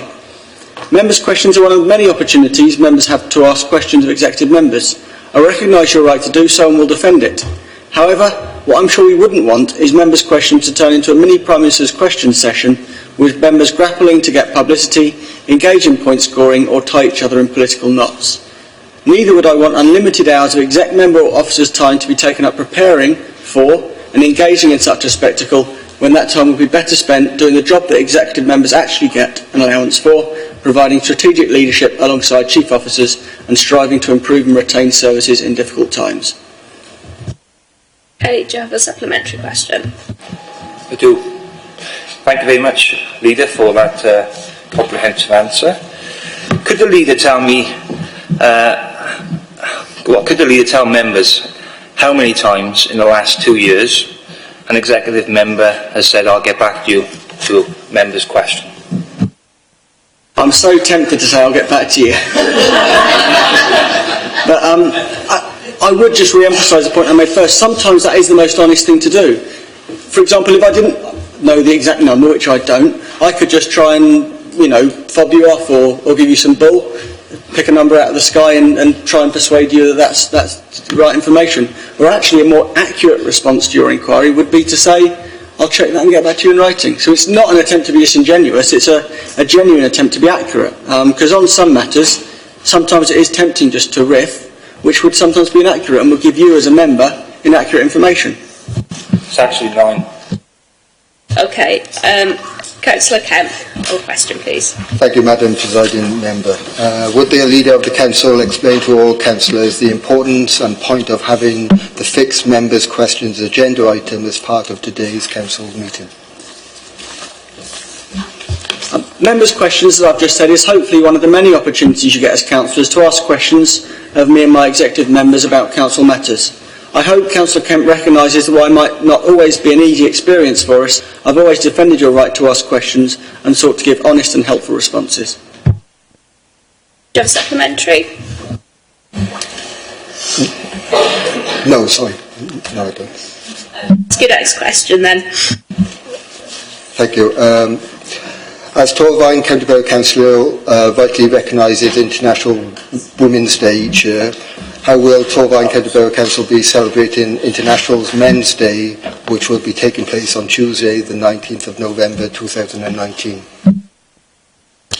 I'm glad to have cross-party support for the Council's efforts to recognise International Women's Day, a day which is needed to tackle issues of discrimination and abuse of women that we still need to address in society, and to champion the cause of fair representation for women whose voice has too often been neglected. Whilst fully recognising the contributions of all community groups play in society, special recognition is rightly given to those sections of the community who may be less visible or whose contributions have often gone unrecognised.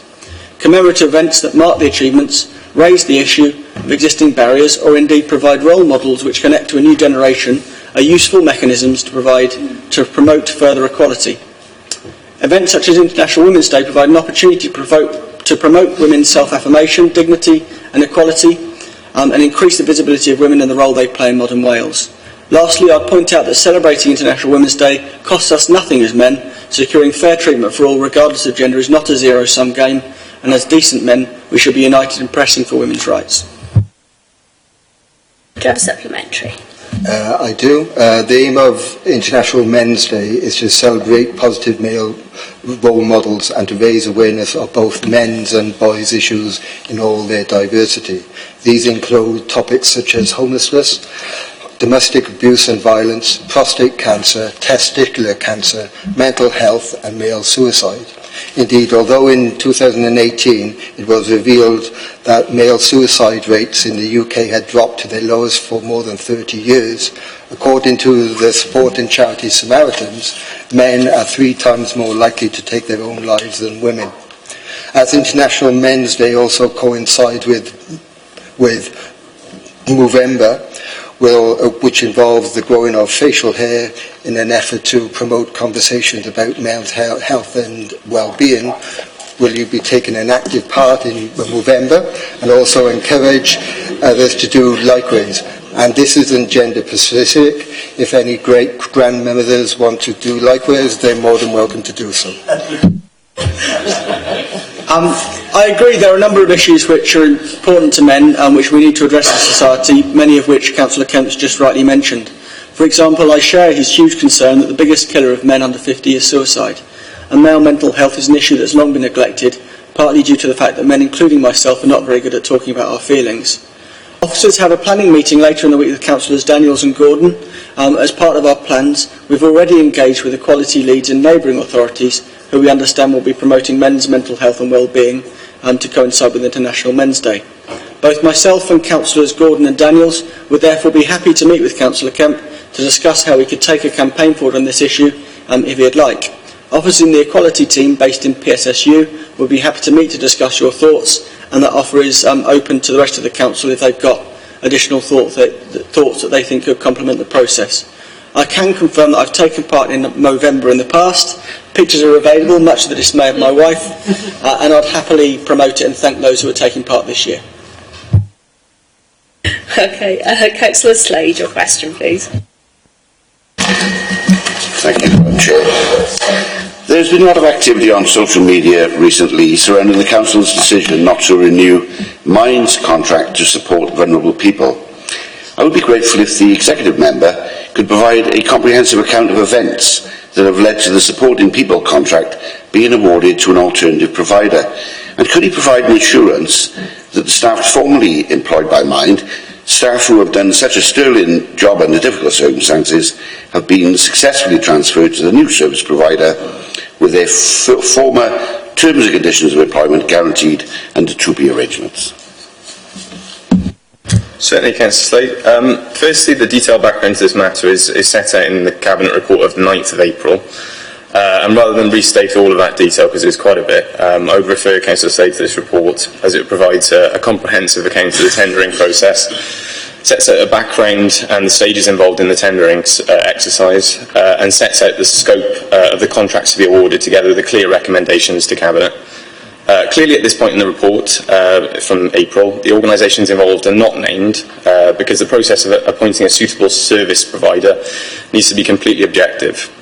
This report also makes clear that the process of retendering contracts, as we're required to do, according to the public contract regulations and the local authority standing orders, can carry with it 2P implications. In this situation, 2P does apply.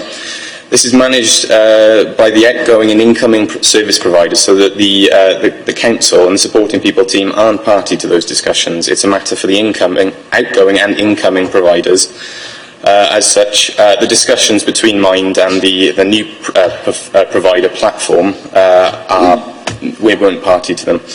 I should also add that given the number of staff affected, that's quite relatively small. It would probably be inappropriate for me to comment any further in this sort of arena. More than happy to have conversations outside. I will circulate the report along with a table detailing each stage of the tendering process around to all members after council has concluded. And at this point, I'd like to put on my record thanks to the Torvine and Blaenau Gwent Mine team, as Councillor Slade has already stated. They've delivered a fantastic service over the past decade. I wish each and every member of staff well. My door will always be open to discussions about how we can better serve people living with mental health conditions, as a passion of mine, and particularly to Mind.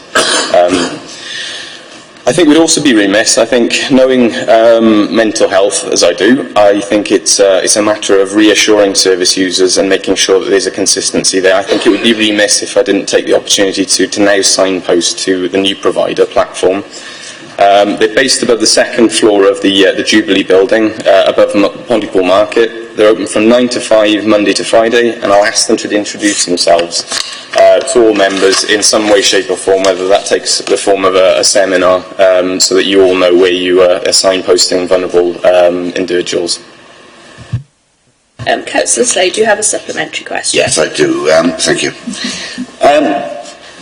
You may be disappointed to hear that of the 17 staff formerly employed by Mind, only 4 have transferred to the new service provider, and the rest have left, I guess, for variable reasons, but most left because they were asked to accept worse terms and conditions from the outset of their new employment. But moving on to my question, I assume that obviously the tender process followed was robust and transparent.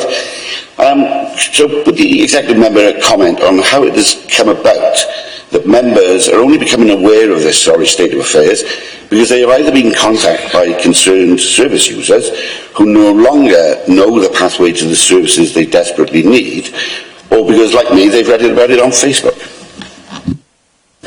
If that's a criticism of how we've sort of advertised this changeover of service, I actually take that on board, because I think that we do need to make sure that services like that there is a transition and there is a plan to make sure, like I said in my original answer, the service users that we're dealing with in mental health, paramount has to be assurances, consistency. So if that's a criticism of that, I mean, I totally take that on board, and I think that going forward, I'm very, very happy to make sure that there is a process for members understanding what is out there for mental health, and this is going to be my priority over the next year, is mental health, and having our members and public understand quite what's out there to help people.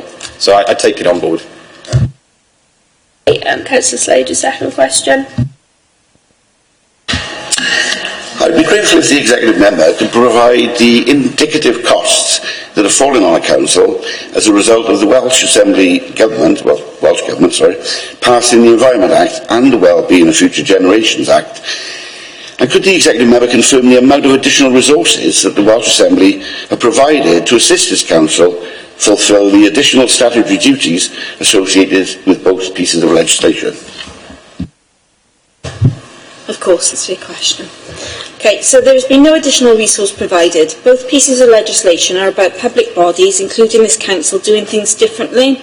So rather than being about a specific extra responsibility in a specific area with associated costs, both acts are about our day-to-day routine thinking, and this is not something that could ordinarily or easily be quantified. Slade, do you have a supplementary? Yes, I do, thank you. In relation to the Wellbeing of Future Generations Act, it was noted by Welsh Audit Office that Welsh Assembly Government, and I quote, understates the costs of current arrangements and the likely additional costs of implementation. Perhaps the executive member could comment on whether or not it is responsible behaviour for the Labour-led Welsh Assembly to pass legislation that places additional costs on local authorities without providing additional funding and without having a grasp of the financial implications of their actions, particularly at a time when council budgets are under increasing pressure from the Welsh Government cutting budgets in the first place. Thank you. Thank you. I mean, when you think of the Future Generations and Wellbeing Act, it's for all public bodies, isn't it, across Wales, to think about the long-term impact of our decisions.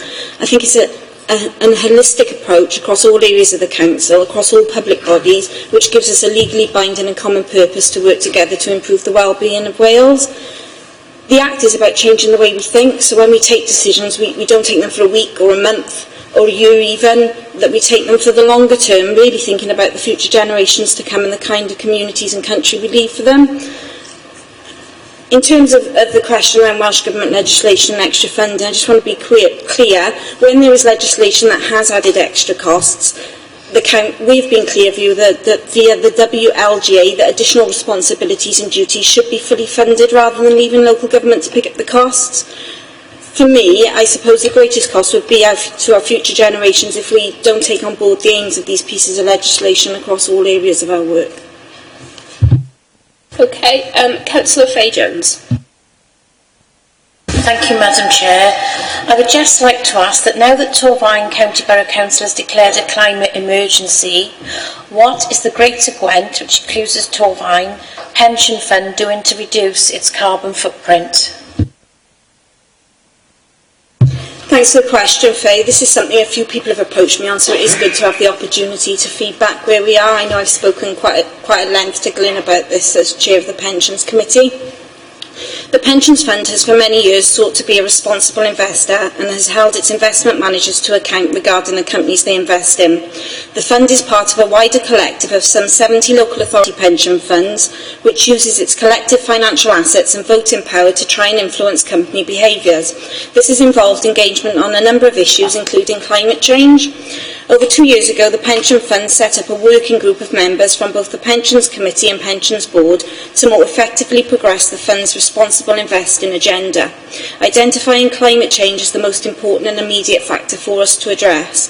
The fund has identified a number of areas where its carbon emissions can be lowered and taken a number of steps over the last 18 months in working to address this. The Pensions Committee is clear that changes need to continue to be made to the investments that the Pension Fund makes so as to lower the carbon footprint in the short term and then put the Pensions Fund on course towards achieving a well below 2 degrees centigrade scenario. Before moving any money from the current investment, however, the fund will seek ways to measure what its potential carbon footprint would be in any suggested new investments. This is so that the fund can make evidence-based decisions before moving investments.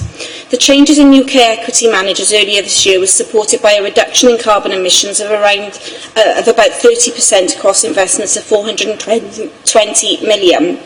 Sorry, I'm losing my voice now. That's about 14% of the total fund. Most recently, at its meeting in September, the Pensions Committee agreed to a new responsible investment framework aimed at being consistent with Welsh Government targets, together with a more explicit climate change policy. It also agreed to a major switch of approximately 660 million, which is about 22% of the total fund, into a low-carbon index tracker fund designed to reduce the carbon exposure of that part of the fund by 80%.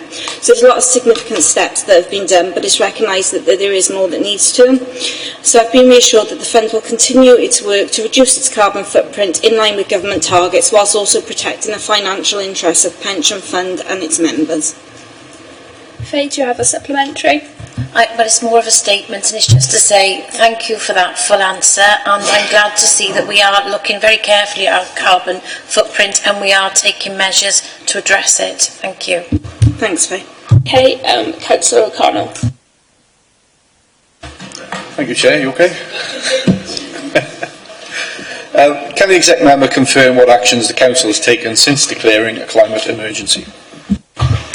As discussed at the Council meeting, the next stage for this issue is to be discussed by Cross-Cutting Resources and Business Overview and Scrutiny Committee. I understand a date has been set for the 4th of December. In the interim, officers have held a workshop to bring together all the data and activities that have been done and existing plans for the short term. They've also undertaken a SWOT analysis so that a comprehensive account of opportunities can be given to scrutiny to consider in December. Let's not forget the activity we continue to do. The solar farm is progressing, and last week the Chief Officer authorised a loan application to Salex for 274,000, I'll get it right, run out of water, to spend on 11 of our buildings on boilers and lighting improvements, which will save 71 tonnes of CO2 per annum. We need to keep on doing what we have been doing, review what more we can do, and in my view this is a collective endeavour needing the full support and weight of full council to address the climate change emergency that we have declared. Okay, do you have a supplementary? I think so. I'm a little disappointed in the answer, if I'm honest, because an emergency suggests we should be doing something straight away. I would think that there are some measures that we could take pretty much straight away, and I'm disappointed to see that we're talking about more longer term options rather than acting on what is an emergency, because that's what we've declared. So my question is, can you review with a mind to doing something quicker, sooner, and bringing some of those actions forward? I think it'd probably be helpful to give you a list of the things that we're already doing, and I mean some of the things that we've discussed today. So the solar farm, that's one element of it, reducing, like you say, it's around about 21% of our CO2 what was it? It was nearly 1,000 homes worth of electricity that could be produced there. A tree planting scheme, which hopefully will be in partnership with other community councils. There are lots of things that we're already doing that was before the climate change emergency came in, but I appreciate that more detail would be helpful to members, and so I will endeavour to get that to you at a later date. Okay, thank you. Okay, and Councillor Collins' second question. Thank you, Chair. Can the leader let the public know how he intends to secure the additional £38 million that's be provided to Torfaen as part of the additional Westminster Government funding to Welsh Assembly, and how will he ensure that every penny is not only received but spent on Torfaen children? I'm not quite sure where Councillor O'Connor has obtained the figure he quotes. I recognise that at a whole Wales level there will be around £206 million of Barnett consequentials for the Welsh Government as a result of spending pledges in England, should a budget be passed. But I understand there are also some negative consequentials from decisions such as non-domestic rates. Anyway, regardless of the quantum, Councillor O'Connell can be reassured that I've been lobbying hard for local government to get a fair deal for the services we provide.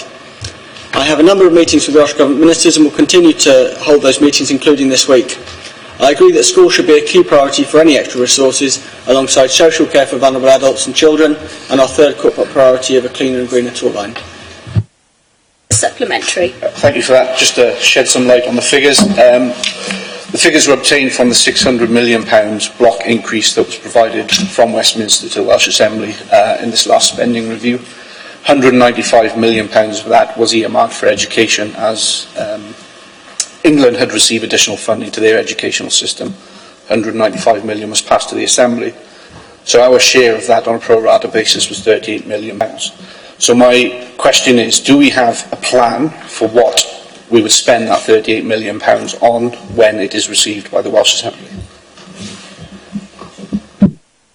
I'm not sure of the accuracy of those figures. Even if you accept the premise the Welsh Government has had 600 million, our share of that wouldn't be 38 million because it's apportioned via the formula that takes into account the population and lots of other issues as well.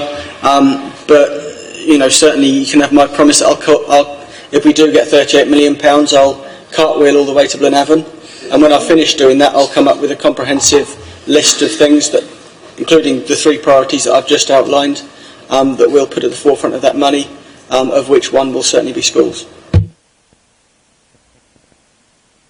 Okay. Thank you.